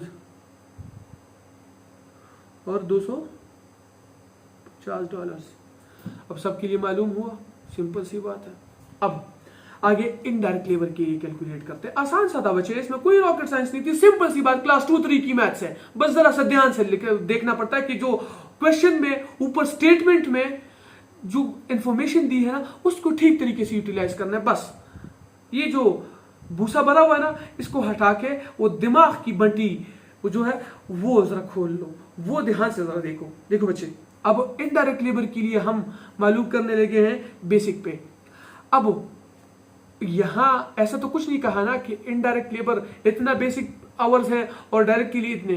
वो कह रहे सारे के सारे जो एम्प्लॉइज हैं बेसिक आवर्स उनके 35 हैं और ओवर टाइम वो 5 घंटे का कर रहे हैं, मतलब 5 एक्स्ट्रा कर रहे हैं, टोटल 40 आवर्स काम हो रहा है। और आइडल का भी ऐसा तो कुछ नहीं कहा ना कि डायरेक्ट आइडल कर रहे हैं और इनडायरेक्ट लेबर आइडल नहीं कर रहे, आइडल का भी कुछ नहीं कहा, मतलब सारों के सारों के लिए सिंपल ये हिसाब किताब है। तो बेसिक आवर्स जिसमें काम हुआ है वो 30 है, यानी वर्कड, सॉरी बच्चे व्हाट इज हैपनिंग, 30 आवर्स, और बेसिक आवर्स में 5 जो है वो आइडल थे।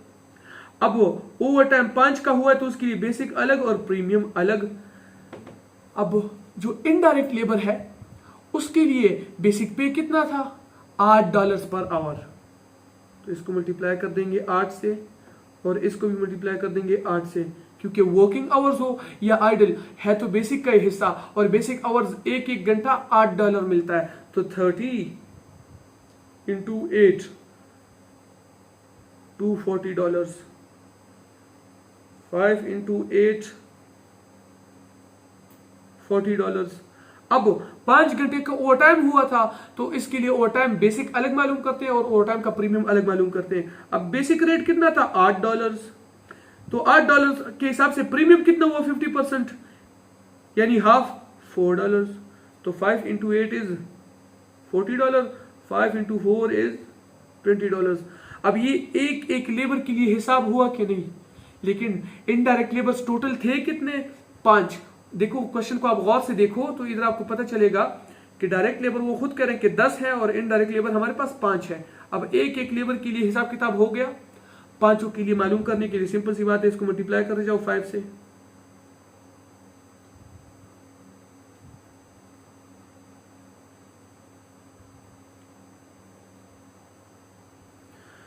तो 240 इंटू 5 $1200,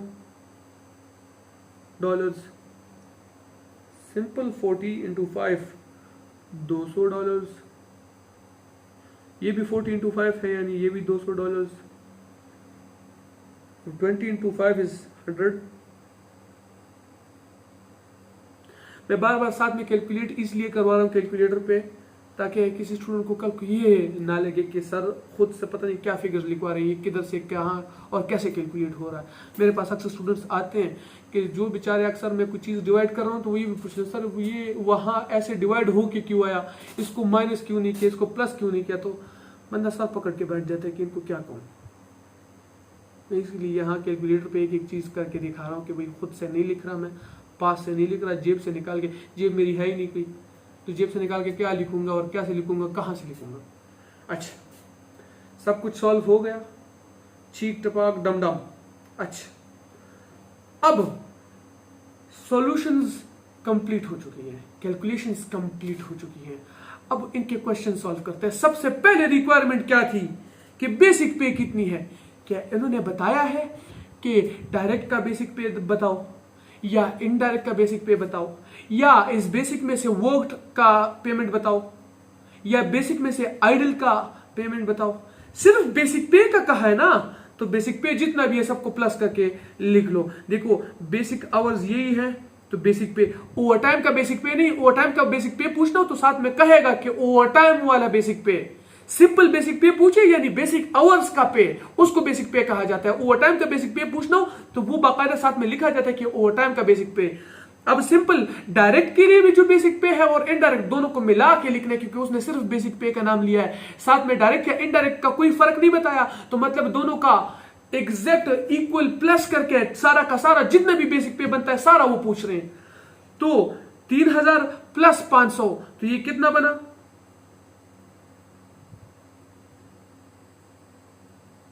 देखो बच्चे 3000 प्लस 500।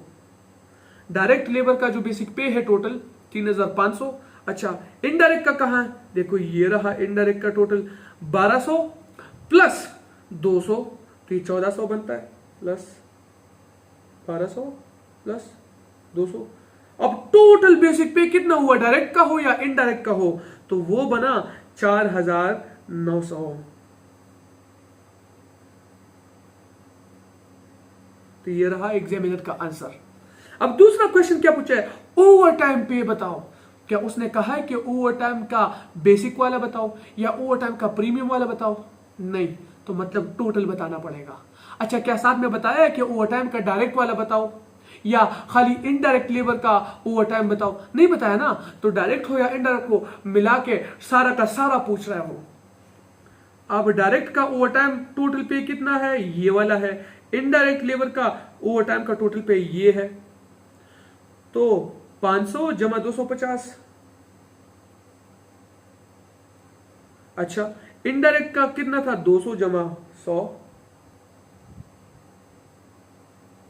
तो टोटल जो हमारा ओवर टाइम का पे है डायरेक्ट लेबर्स का भी और इनडायरेक्ट का मिला के, वो आंसर आया $1050। Answer simple. अच्छा, वो अब इसके बाद मसले पेचीदा होने लगे हैं कि डायरेक्ट कॉस्ट बताओ, डायरेक्ट कॉस्ट बताओ, कि सिर्फ इन पूरे काले चिट्ठे में डायरेक्ट खर्चा कितना था सिर्फ वो बताओ। तो बताने लगे, गौर से देखो, देखो बेसिक पे हमने पहले ही कहा था कि ये एग्रीमेंट के मुताबिक होता है कि हाँ, जब भी आप किसी लेबर को हायर करते हो तो एग्रीमेंट में कहा जाता है ना कि एक दिन के इतने पैसे दूंगा, या एक घंटे के इतने पैसे दूंगा, या एक महीने के इतने पैसे दूंगा, सिंपल कहा जाता है कि नहीं। तो डायरेक्ट पे हमने कहा था, बेसिक पे सॉरी, वो डायरेक्ट होता है। लेकिन बेसिक आवर जो है वो हमने कहा था कि दो किस्म के हो सकते हैं, वर्किंग आवर्स भी हो सकते हैं और आइडल भी हो सकते हैं। आइडल में तो काम किया ही नहीं जाता, फ्री में पैसे मिल रहे होते हैं, तो उसको आइडेंटिफाई भी नहीं किया जा सकता ना। तो आइडल आवर जो है वो इनडायरेक्ट हुए कि नहीं, सिंपल सी बात है, ये हुए इनडायरेक्ट। अच्छा,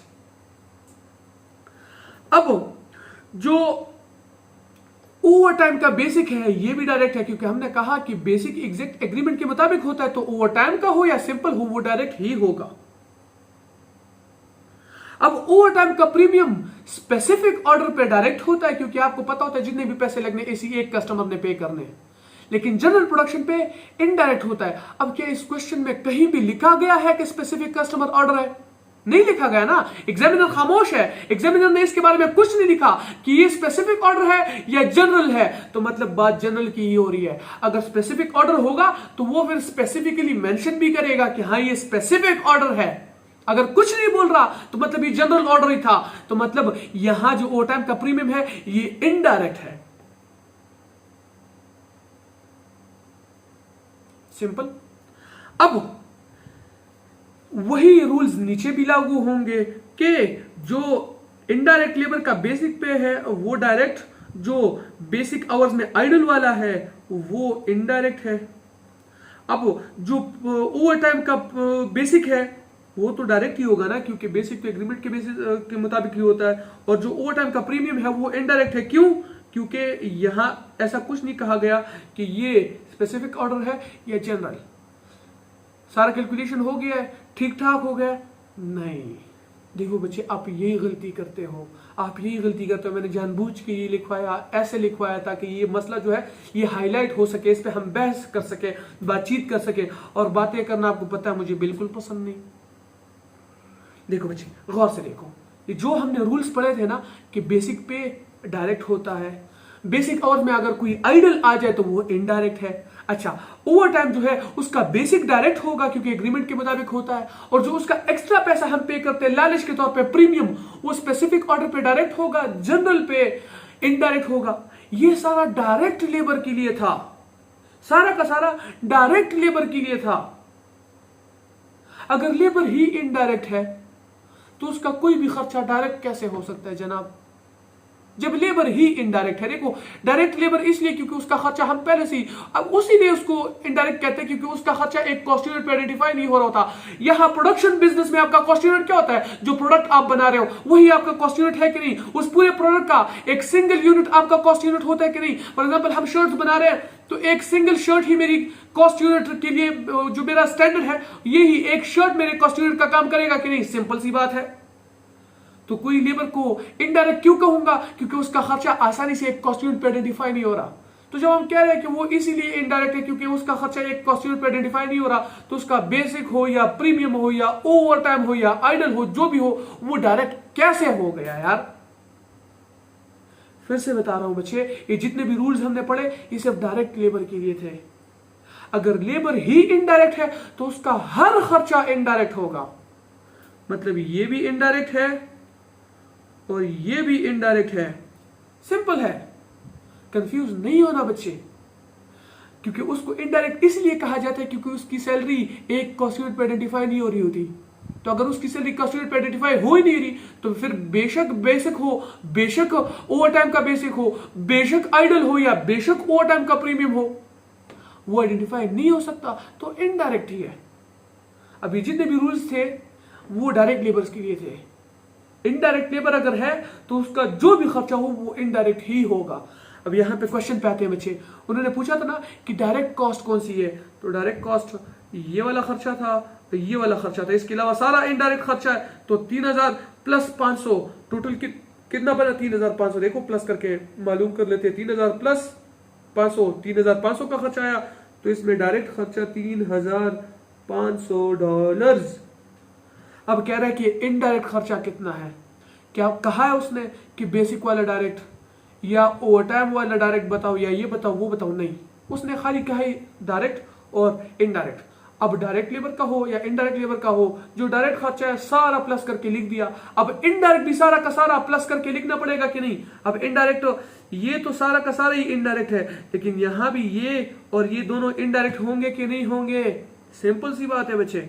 तो 500 डायरेक्ट लेबर का जो आइडल वाला खर्चा था, 500 प्लस डायरेक्ट लेबर का ओवरटाइम प्रीमियम प्लस 250, ये तो इनडायरेक्ट था, प्लस इनडायरेक्ट लेबर का सारा खर्चा इनडायरेक्ट होगा कि तो वो तो सारा का सारा ही प्लस किया जाएगा।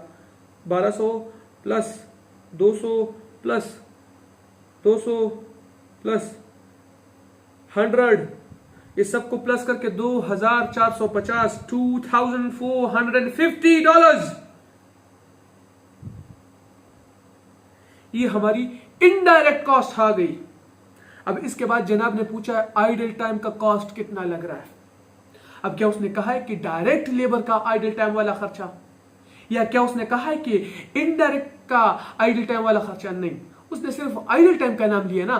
तो अब डायरेक्ट लेबर का हो या इनडायरेक्ट लेबर का हो, जितना आइडल टाइम का खर्चा है वो सारा लिखना पड़ेगा, बस बात खत्म। तो डायरेक्ट लेबर का आइडल वाला खर्चा ये है, इनडायरेक्ट का आइडल वाला खर्चा ये है। फिर से बता रहा हूं, देखो ये वाला और ये वाला हाईलाइट कर रहा हूं।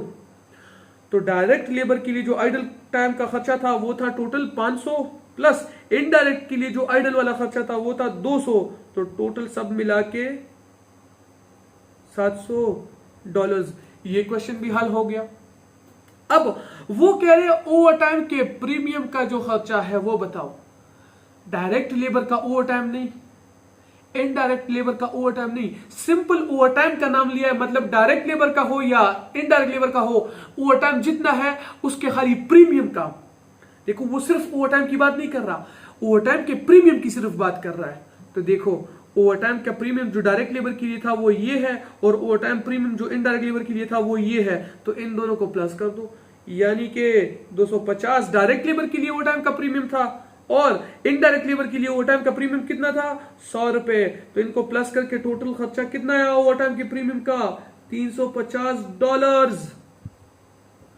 बात खत्म हो गई, बात खत्म हो गई। इसके अलावा कुछ रहता ही नहीं है, इसके अलावा कुछ रहता ही नहीं है।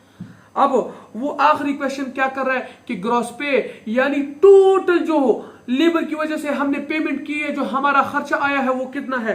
तो जितने खर्चे हैं, ये जितने खर्चे हैं सारे के सारे प्लस कर दो, ये टोटल ग्रॉस पे है आपकी, यानी टोटल जो हमने पेमेंट की है उसकी पूछ रहा है। तो 3000 सारे के सारे नंबर वाइज प्लस करते जाओ, 3000 plus 500 plus 500 plus 250 plus indirect वाले शुरू हो गए 1200 प्लस 200 प्लस 200 प्लस 100, तो ये बना $5950 टोटल खर्चा ग्रॉस पे। $5950, 50 तोला, तो $5950 टोटल ग्रॉस पे है। हर एक किस्म का खर्चा कैलकुलेट हुआ, हर एक किस्म के खर्चे की प्रैक्टिस हो गई है कि नहीं बच्चे? इतना ही था। इसमें मुश्किल क्या है बच्चे? बस खाली ये जो है और ये जो है और ये जो है खुले रखो, आराम से सुकून से बैठ के सोचो, और सबसे पहले देखो कि भाई रिक्वायरमेंट है क्या, एग्जामिनर पूछ क्या रहा है, और जो पूछ रहा है उसके लिए जो इंफॉर्मेशन है, जो स्टेटमेंट है, जो बेसिस है वो क्या दी गई है, उसको ठीक तरीके से स्टडी करो और उसके बाद आंसर देना है अपने बच्चे। सिंपल सी बात है। अब इसके बाद है एक्टिविटी बेस्ड पेमेंट। हमने यहां पे देखा था ना कि दो किस्म की पेमेंट आप कर सकते हो। एक तो टाइम रिलेटेड पेमेंट थी, और दूसरी जो पेमेंट है उसको परफॉर्मेंस रिलेटेड पे भी कह सकते हो, एक्टिविटी रिलेटेड पे भी कह सकते हो, और आउटपुट रिलेटेड पे भी कह सकते हो। मतलब क्या है? मतलब जितना आपका आउटपुट होगा, जितनी आप एक्टिविटी करोगे या जितनी आपकी परफॉर्मेंस होगी उसके मुताबिक पे किया जाएगा, टाइम के मुताबिक पे नहीं किया जाएगा। मतलब अगर मैं शर्ट्स बना रहा हूं ना, फॉर एग्जांपल मैं एक टेलर हूं, शर्ट्स बना रहा हूं, तो जितने शर्ट बनाऊंगा उसके पैसे दिए जाएंगे। ये नहीं कि एक एक घंटे के इतने या पूरे महीने के इतने या एक दिन की इतनी दिहाड़ी, नहीं, जो मेरा आउटपुट होगा उसके मुताबिक पेमेंट दी जाएगी। अब आउटपुट के मुताबिक जो पेमेंट है वो कितने किस्म की हो सकती है? देखो, एक सिंपल पीस वर्क, यानी एक एक शर्ट के जितने पैसे मिलते, मल्टीप्लाई करते जाओ टोटल जितनी शर्ट्स बनाई है। एक है डिफरेंशियल पीस वर्क, उसमें एक्टिविटी बार बार चेंज होती जाती है, डिटेल से भी पढ़ेंगे। और आखिरी जो है वो है मिनिमम वेज गारंटी। इसमें एक छोटा सा अमाउंट आपको गारंटी दे दी जाती है कि इतना तो मिलेगा ही मिलेगा, इससे ज्यादा भी जितना कमा सकते हो कमाते जाओ। अब इन तीनों को डिटेल से स्टडी करते हैं बच्चे। सबसे पहले शुरू करते हैं सिंपल पीस वर्क। अब देखो बच्चे, सिंपल पीस वर्क के लिए हमने पढ़ा है कि payment is done according to the activity, यानी यूनिट्स प्रोड्यूस्ड। और किस तरह पेमेंट की जाती है? Each unit is paid at the same rate. के फॉर एग्जाम्पल आपको कह दिया जाता है कि एक शर्ट बनाने पे आपको $5 दिए जाएंगे और आपने 5 शर्ट्स बनाए, तो इस $5 को 5 से मल्टीप्लाई करो, मतलब टोटल पे आपकी $25। सिंपल सी बात है कि एक यूनिट की जितनी पेमेंट मिलती है, जितने टोटल यूनिट्स बनाए हैं उनसे मल्टीप्लाई करते जाओ, सारे यूनिट्स सेम रेट पे किए जाएंगे। अब इसमें एक मसला है, अगर एक्टिविटी के मुताबिक पैसे दिए गए जा रहे हैं तो हर एक लेबर ज्यादा से ज्यादा एक्टिविटी करने का सोचेगा, जिसकी वजह से वो जल्दी से जल्दी एक्टिविटी करने का सोचेगा ताकि ज्यादा से ज्यादा बनाऊं, जिसकी वजह से मजबूरन या मुमकिन है कि नहीं कि वो तेजी में काम करते करते करते करते एक आध शर्ट को खराब कर बैठे। अब हम बड़े बुजुर्ग कह के गए हैं कि जल्दी का काम शैतान का होता है। अब कभी सोचता हूं ठीक कहते हैं, कभी कहता हूं बस कह के ही गए। अच्छा, तो यहां देखो, फिर से बताता हूं, मैं अक्सर एक बात करता हूं कि बच्चे हम दुकानदार नहीं हैं, हम अकाउंटेंट्स हैं, हमारे पास हर मसले का हल होना चाहिए।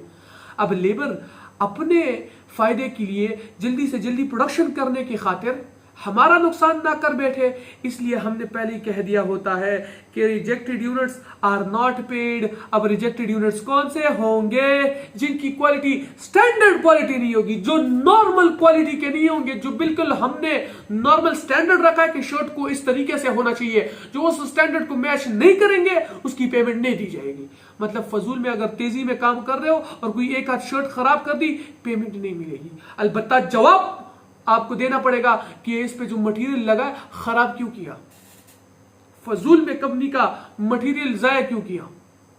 तो अब इसको देखते हुए हर एक लेबर तेज काम करे या स्लो काम करे, लेकिन तरीके से काम करेगा कि नहीं, ना आपका टाइम खराब करेगा ना आपके रिसोर्सेस खराब करेगा, क्योंकि उसको पता है कि फजूल में टाइम भी जाया हो जाएगा और आखिर में पैसे भी नहीं मिलेंगे और थक भी जाऊंगा और काम भी नहीं होगा मेरे से आसानी से, तो कमा भी नहीं पाऊंगा। तो उसको पता होता है कि भाई तरीके से, अकीदे से और सीधा साधा काम करना पड़ेगा मुझे। तो ये था सिंपल पीस वर्क। पेमेंट किस तरह, फॉर एग्जांपल यहां पे क्वेश्चन लिखा हुआ है, हमसे बनाया हुआ खुद से। वो पूछ रहे कि ABC company makes product X, each unit is paid at $10। एक प्रोडक्ट बनाते हैं जिसका नाम है एक्स, हर एक यूनिट $10 का मिलता है। 75 यूनिट्स आर प्रिपेयर्ड, यानी 75 यूनिट बनाए गए हैं, out of which 10 were not paid due to production fault. इसमें से 10 की पेमेंट नहीं की गई, क्यों? क्योंकि उसमें प्रोडक्शन का फॉल्ट था। अब इस क्वेश्चन को हल करते हैं, वो पूछ रहे ग्रॉस पे यानी टोटल पेमेंट कितनी की गई है लेबर को। अब देखो बच्चे, प्रोडक्शन यूनिट्स कितने थे, यानी टोटल कितने यूनिट्स बनाए गए हैं? 75 यूनिट्स। उसमें से रिजेक्टेड कितने थे? 10 यूनिट्स, क्योंकि वो ठीक नहीं बनाए थे। अब 10 माइनस करो तो रह गए 65। बकाया 65 जो थे, 75 बने थे जिसमें से 10 को रिजेक्ट कर दिया गया क्योंकि वो ठीक नहीं बनाए गए थे, तो बकाया 65 तो ठीक थे ना।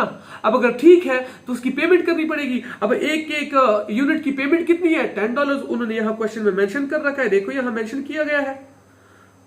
तो उसको 10 से हम मल्टीप्लाई कर देंगे तो 65 इंटू 10 तो $650 आपकी ग्रॉस पे है। आगे आपका आंसर, सिंपल सी बात है। डिफरेंशियल पीस वर्क पढ़ते हैं बच्चे कि व्हाट डज दिस मीन, ये कहना क्या चाहते हैं, डिफरेंशियल पीस वर्क का मतलब क्या है। अब गौर से देखो बच्चे, गौर से देखो कि payment is done according to activity या units produced.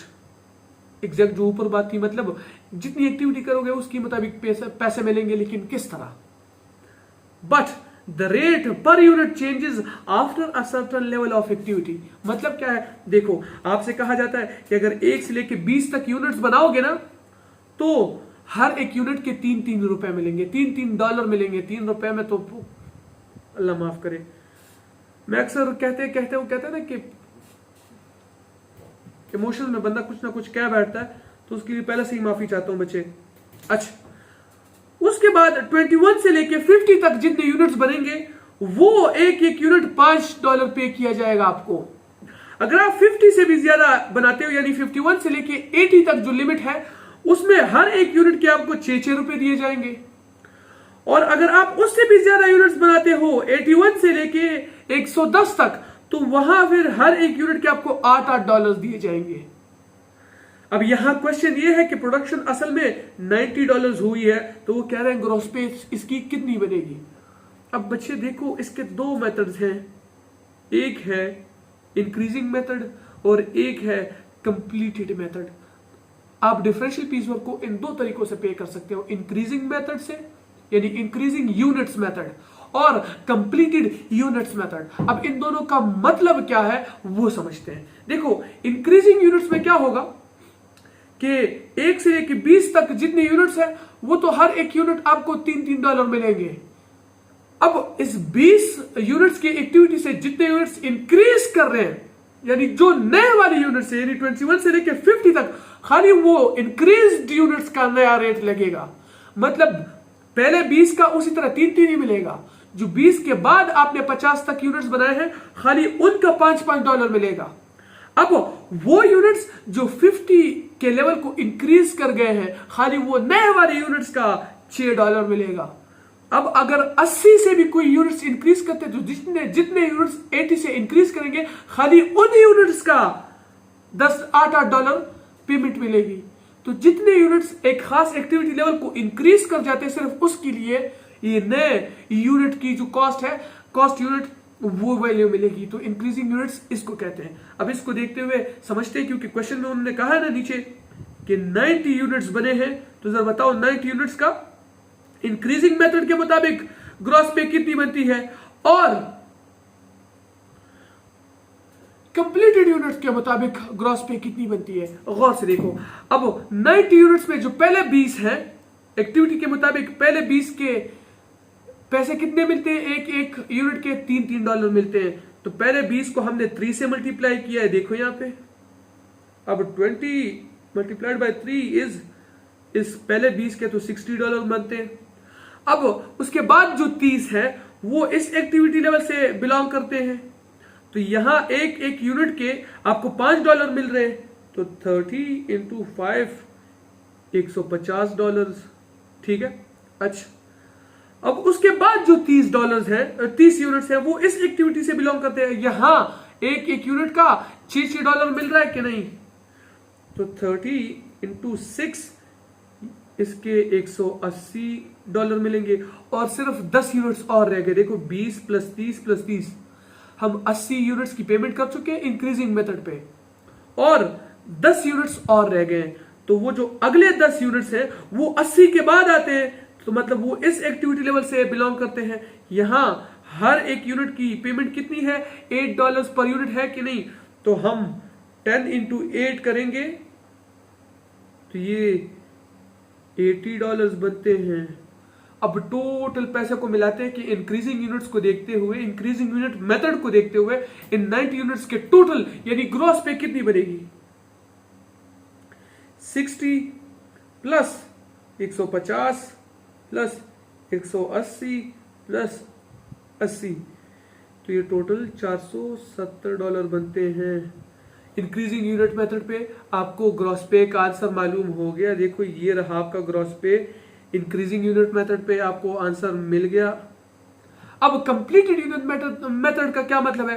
Completed unit method जो है वो हमें ये बताता है कि जितने टोटल यूनिट्स कंप्लीट हो चुके हैं ना, वो सारे के सारे कंप्लीटली जिस भी एक्टिविटी लेवल से बिलोंग करते हैं, सारे के सारे जितने भी कंप्लीटेड है उनको कंप्लीटली उसी एक एक्टिविटी के मुताबिक जो कॉस्ट यूनिट बन रहा है उसी पे वैल्यू करोगे। अब हमारी टोटल प्रोडक्शन कितनी थी? 90 यूनिट्स। अब 90 इस लेवल से बिलोंग करते हैं? नहीं। यहां बिलोंग करते हैं? नहीं। यहां बिलोंग करते हैं? नहीं। यहां बिलोंग करते हैं कि नहीं? एग्जैक्टली, क्योंकि 90 80 और 100 के बीच ही आता है ना, तो इसी एक्टिविटी लेवल से बिलोंग करता है। और इस एक्टिविटी लेवल का हर एक यूनिट कितने पैसे पे वैल्यू किया जा रहा है? $8। तो सिंपल सी बात है, देखो 90 इंटू 8 कर दो, सारे के सारों को 8 से मल्टीप्लाई कर दो, तो 90 इंटू 8 $720। अब इसकी ग्रॉस पे कितनी बनती है? यही $720।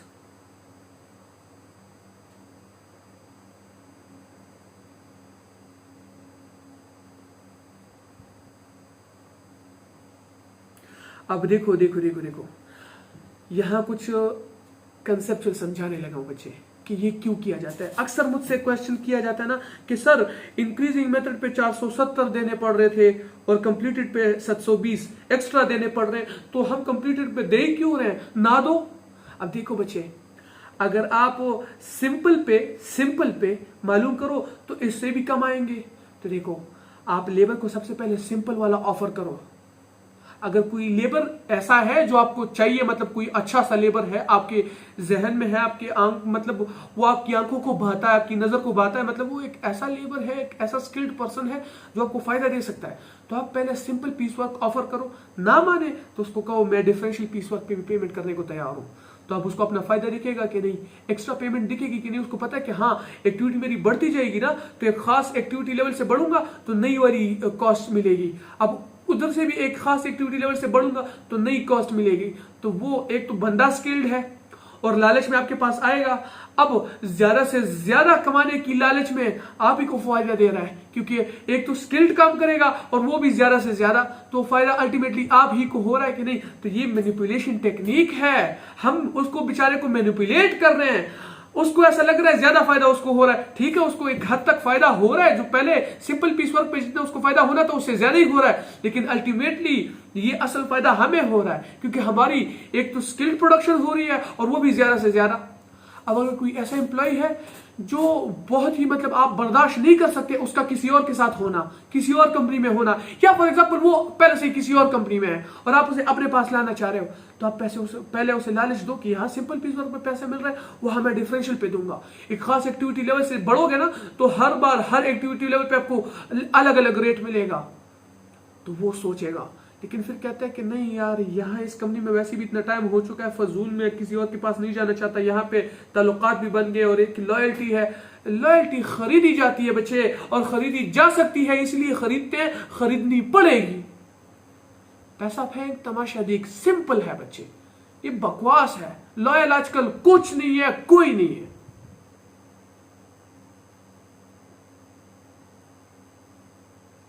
मैंने उस दिन बात की थी ना कि ले गए हीर चूमने वाले, सिर्फ बातें ही कर सका मजनू, ले गए हीर चूमने वाले।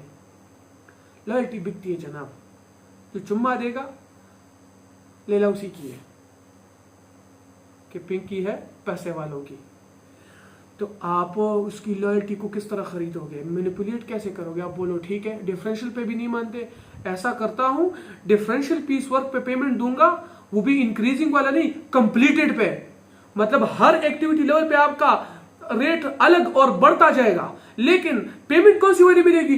जिस आखिरी लिमिट पे आपकी प्रोडक्शन स्टॉप हुई ना, तो सारे के सारे यूनिट्स को उसी रेट पे आपको पे करूंगा।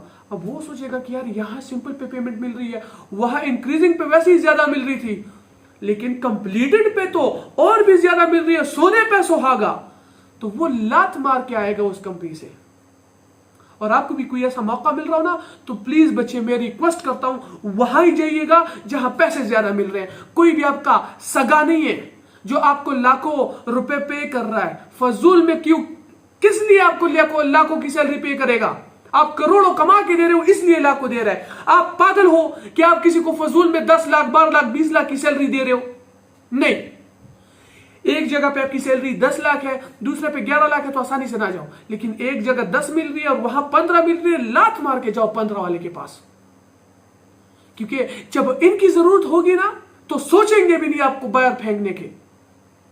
2015, 16, 17 याद है ना, ये जो अरबी है जनाब, जो बड़े सेठ बने फिरते हैं, जो बिलियनियर्स बने फिरते हैं, जो कहते हैं दुनिया पर राज करते हैं, ऑयल का खजाना है हमारे पास, जखायर है, इन्हीं खबीसों ने बेचारे लेबर का 4 महीने का, 5 महीने का, किसी का 12 महीने का, किसी के 2 साल के तनख्वाहें रोक रखी थी।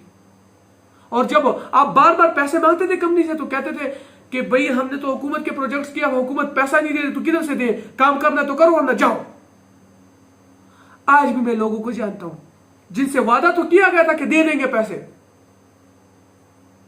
2017-18 में हालात ठीक हो गए थे, 2024 चल रहा है, अक्टूबर चल रहा है, पैसे अभी तक उनके नहीं मिले। तो अगर वो आपको निकाल बार फेंकने के लिए एक बार भी नहीं सोचते, आप क्यों सोच रहे हो? जहां फायदा हो वहां ही जाना है बच्चे, सिंपल सी बात है। ये इतना कुछ किस लिए पढ़ रहे हो? कुछ ना कुछ फायदा तो मिलना चाहिए ना। अब बच्चे, ये था डिफरेंशियल पीस वर्क के, अगर आपको डिफरेंट एक्टिविटी पे डिफरेंट रेट्स मिल रहे और उसमें फिर इंक्रीजिंग मेथड कौन सा होता है और कंप्लीटेड मेथड कौन सा होता है। अब पढ़ते हैं बच्चे मिनिमम वेज गारंटी, ये लास्ट टॉपिक है और इस हमारे आज के लेक्चर का भी और जो एक्टिविटी बेस्ड पेमेंट है उसका भी। मिनिमम वेज गारंटी में मैंने एक छोटी सी डेफिनेशन सादा से लिखी कि a certain amount is fixed and promised to be paid even if you earn less than that while you are working on piece work system. कि अगर आप पीस वर्क सिस्टम पे काम कर रहे हो तो आपको, ये भी एक मैनिपुलेशन टेक्निक है लोगों को अपनी तरफ अट्रैक्ट करने के लिए।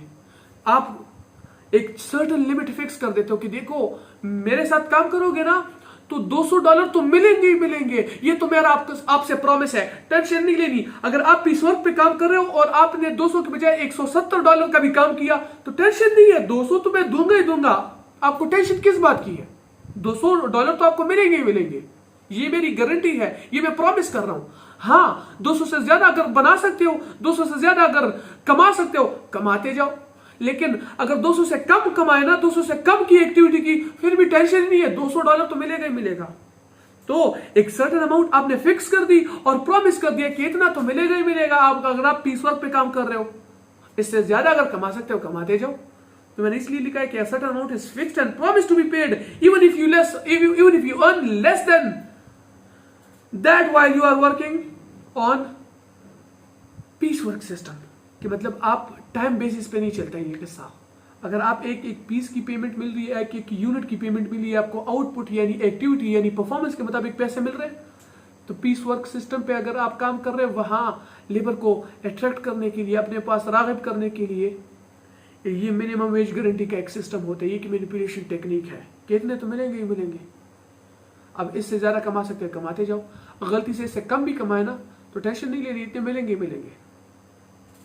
अब कोई लेबर जो बहुत अच्छा है और वो कहता है कि यार मैं कमाई तो वैसे भी ज्यादा करता हूँ, स्किल्ड हूँ, लेकिन यहाँ फायदा ये है कि किसी दिन खुदा ना खास्ते बीमार हुआ या किसी गलती की वजह से तबीयत ठीक नहीं हुई या मतलब किसी भी मजबूरी या गलती की वजह से प्रोडक्शन कम कर पाया, तो यार टेंशन ही नहीं है। वो पहले से बंदा प्रॉमिस कर रहा है, वादा कर रहा है कि इतने तो मिलेंगे, गारंटी दे रहा है, तो हर एक एम्प्लॉय आपके पास आने की कोशिश करेगा कि नहीं। तो ये भी एक मैनिपुलेशन टेक्निक है बच्चे। हम मुफ्त में किसी को भी, आजकल के लोग मुफ्त में किसी को मौत नहीं देते, खुदा के बंदो, मुफ्त में जहर नहीं मिलता, जहर है या जहर है जो भी है। तो ये एक मैनिपुलेशन टेक्निक है लेबर को अपनी तरफ राग़िब करने के लिए, अपनी तरफ अट्रैक्ट करने के लिए। अब इसको हल करने के लिए क्वेश्चन दिया है, देखो समझाने के लिए। पीस वर्क सिस्टम के मुताबिक वो कह रहे हैं सिंपल पीस वर्क भी दे सकता है, डिफरेंशियल भी दे सकता है, लेकिन साथ में कुछ गारंटी भी दी होगी। अब एग्जामिनर ने यहाँ डिफरेंशियल पीस वर्क का क्वेश्चन दिया है कि 1 से 20 यूनिट्स तक, एग्जैक्ट ऊपर वाला क्वेश्चन लिख दिया है कि $3 मिलेंगे, फिर 21 से 50 तक $5 मिलेंगे, 51 से 80 तक $6 मिलेंगे, 81 से 110 तक $8 मिलेंगे हर एक यूनिट पे। प्रोडक्शन कितनी है, एग्जैक्ट वही 90 यूनिट्स है। कह रहे ग्रॉस पे बताओ, लेकिन इस बार एग्जैक्ट उसी क्वेश्चन के साथ नीचे लिखा है कि मिनिमम वेज गारंटी जो है $600 है। मतलब $600 तो मिलेगा ही मिलेगा, टेंशन नहीं लेनी, टेंशन ही नहीं लेनी। $600 मिलेगा ही मिलेगा, मेरी गारंटी है, मेरा वादा है, मेरा प्रॉमिस है, वो तो मिलेगा ही मिलेगा। तो कह रहे हैं कि इंक्रीजिंग के लिए अलग मालूम करते हैं और कंप्लीटेड के लिए अलग।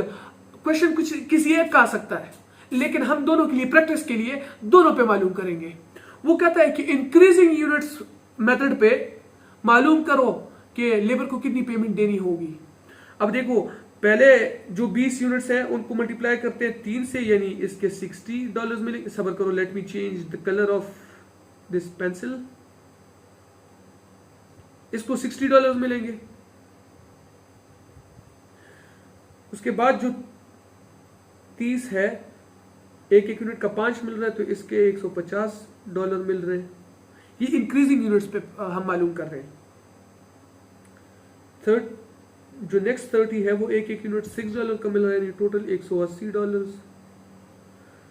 जो अगले 10 हैं वो $8 के मिल रहे हैं, यानी $80। अब इंक्रीजिंग यूनिट सिस्टम को फॉलो करते हुए टोटल पैसा मैं जमा करता हूं, 60 प्लस 150 प्लस 180 प्लस 80। उसके मुताबिक इसके पैसे कितने बनते हैं, $470। लेकिन आपने ऑप्शन कौन सा सिलेक्ट करना है, 470 नहीं सिलेक्ट करना। अब आप सोच रहे होंगे कि सर आपने खुद ही तो इंक्रीजिंग मेथड से सारा कुछ प्लस करके 470 का ही आंसर आया ना। देखो यहाँ कैलकुलेटर पे कोने में दिख रहा है 470, लेकिन जनाब उसने खुद गारंटी दी है कि $600 से कम भी हो तो टेंशन नहीं लेनी। $600 मेरी मिनिमम वेज जो है, आपको 600 तो मिलेगी। इससे ज्यादा भी कमा सकते हो तो कमाते जाओ। तो अब बनती कितनी है, 470। लेकिन उन्होंने वादा किया, गारंटी दी है, मिनिमम वेज गारंटी है 470 नहीं, $600 की। तो अगर कैलकुलेशन से इंक्रीजिंग यूनिट्स को देखते हुए आपका 470 भी आया ना, आपने ऑप्शन 470 का नहीं 600 का सिलेक्ट करना है, क्योंकि उसने खुद कहा था कि 600 तो मिलेगा ही मिलेगा। तो अगर 600 मिलेगा ही मिलेगा तो उसने ग्रॉस पे ही पूछा है ना कि ग्रॉस अमाउंट कितनी पे करोगे, पेमेंट कितनी करोगे। तो पेमेंट तो वही 600 की करनी पड़ेगी, क्योंकि आपने उसे वादा किया हुआ है, गारंटी दे रखी है, प्रॉमिस किया हुआ है कि 600 तो मिलेगा ही मिलेगा। तो ये एग्जामिनर इसी तरह ट्रिक करता है। स्टूडेंट सब कॉस्ट जमा करके 470 का जो आंसर आ रहा होता है ना, तो ऑप्शन में वहां 470 भी गिवन होता है। तो स्टूडेंट 470 सेलेक्ट करके कहता है, फिर बाहर आके कहता है कि यार मैंने तो ठीक ऑप्शन सेलेक्ट किया था, गलत कैसे हो गया। गलत इसलिए हो गया, आप जो मालूम कर रहे थे बिल्कुल वो ठीक है। मैं अक्सर स्टूडेंट को ये बात कहता हूं कि ये सवाल ही पैदा नहीं होता कि आप कोई भी सब्जेक्ट पढ़ के पेपर में जाओ और आपको कुछ आता ना हो। आप ठीक करते हो, जो भी क्वेश्चन आप कर रहे होते बिल्कुल एग्जैक्ट ठीक आंसर देते हो, लेकिन जो चीज ठीक आपने की होती ना, वो वाली ठीक चीज तो वो एग्जामिनर ने पूछी नहीं होती। एग्जामिनर ने कुछ और पूछा होता है जिसको ठीक करना होता है, और आप कुछ और चीज को ठीक तरीके से लिख के आ जाते हो। अब मैं मानता हूं आप ठीक ही लिखते हो, लेकिन जो चीज आपने ठीक करके लिखी है ना, वो तो एग्जामिनर पूछ ही नहीं रहा था, खुदा के बंदो। तो क्या होता है कि उन्होंने गारंटी दे रखी है कि $600 तो मिलेंगे ही मिलेंगे।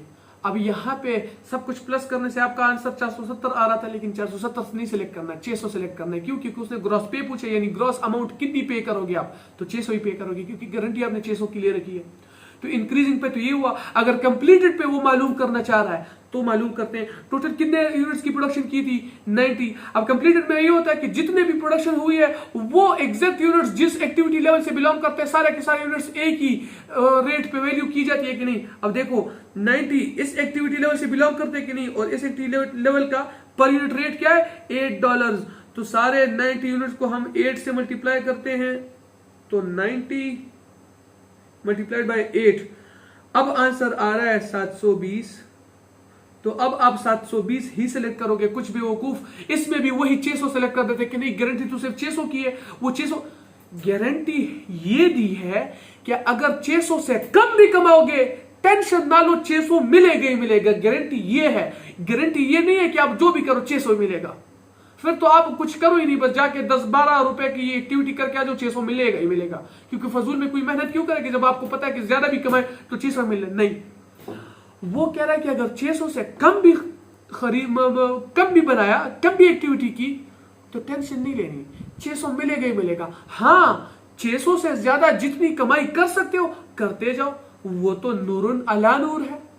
600 तक आपको पैसे मिलेंगे ही मिलेंगे, उससे एक्टिविटी कम भी हो खैर है, टेंशन नहीं है, $600 मिलेंगे मिलेंगे। 600 से ज्यादा की एक्टिविटी कर सकते हो, 600 से ज्यादा कमा सकते हो तो कमाओ, बिल्कुल कमाओ। तो अब कंप्लीटेड मेथड पे टोटल पैसे कितने बनते हैं? 720। तो 720 का ही ऑप्शन सिलेक्ट करोगे।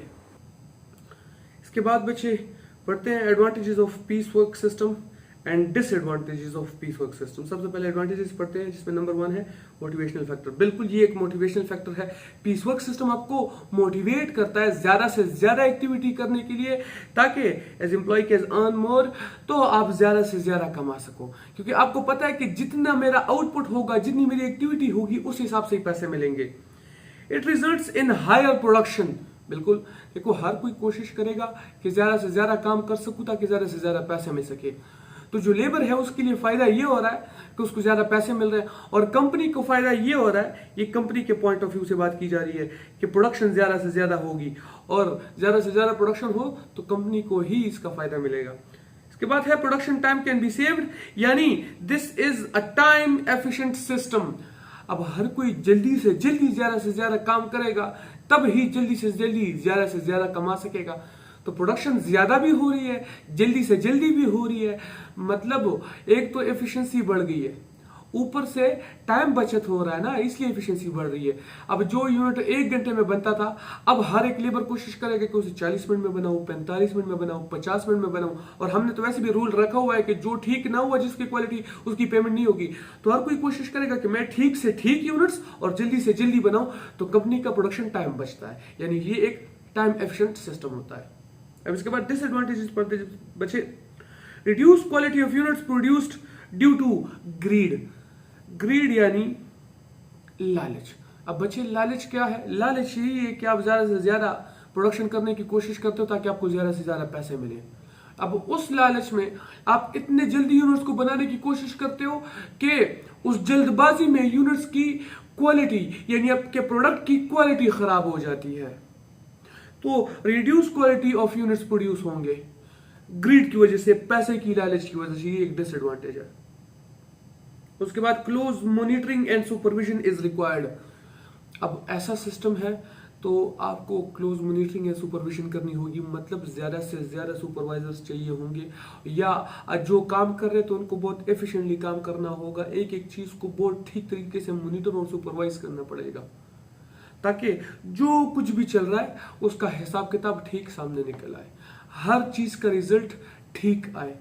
तो देखो बच्चे, लालच की वजह से वो ज्यादा से ज्यादा काम कम से कम टाइम में करने की कोशिश करेंगे, और उस वजह से अक्सर क्वालिटी खराब हो जाती है, जिसकी वजह से हमें क्लोज मॉनिटरिंग और सुपरविजन करनी पड़ेगी, यानी इस पे खर्चा करना पड़ेगा।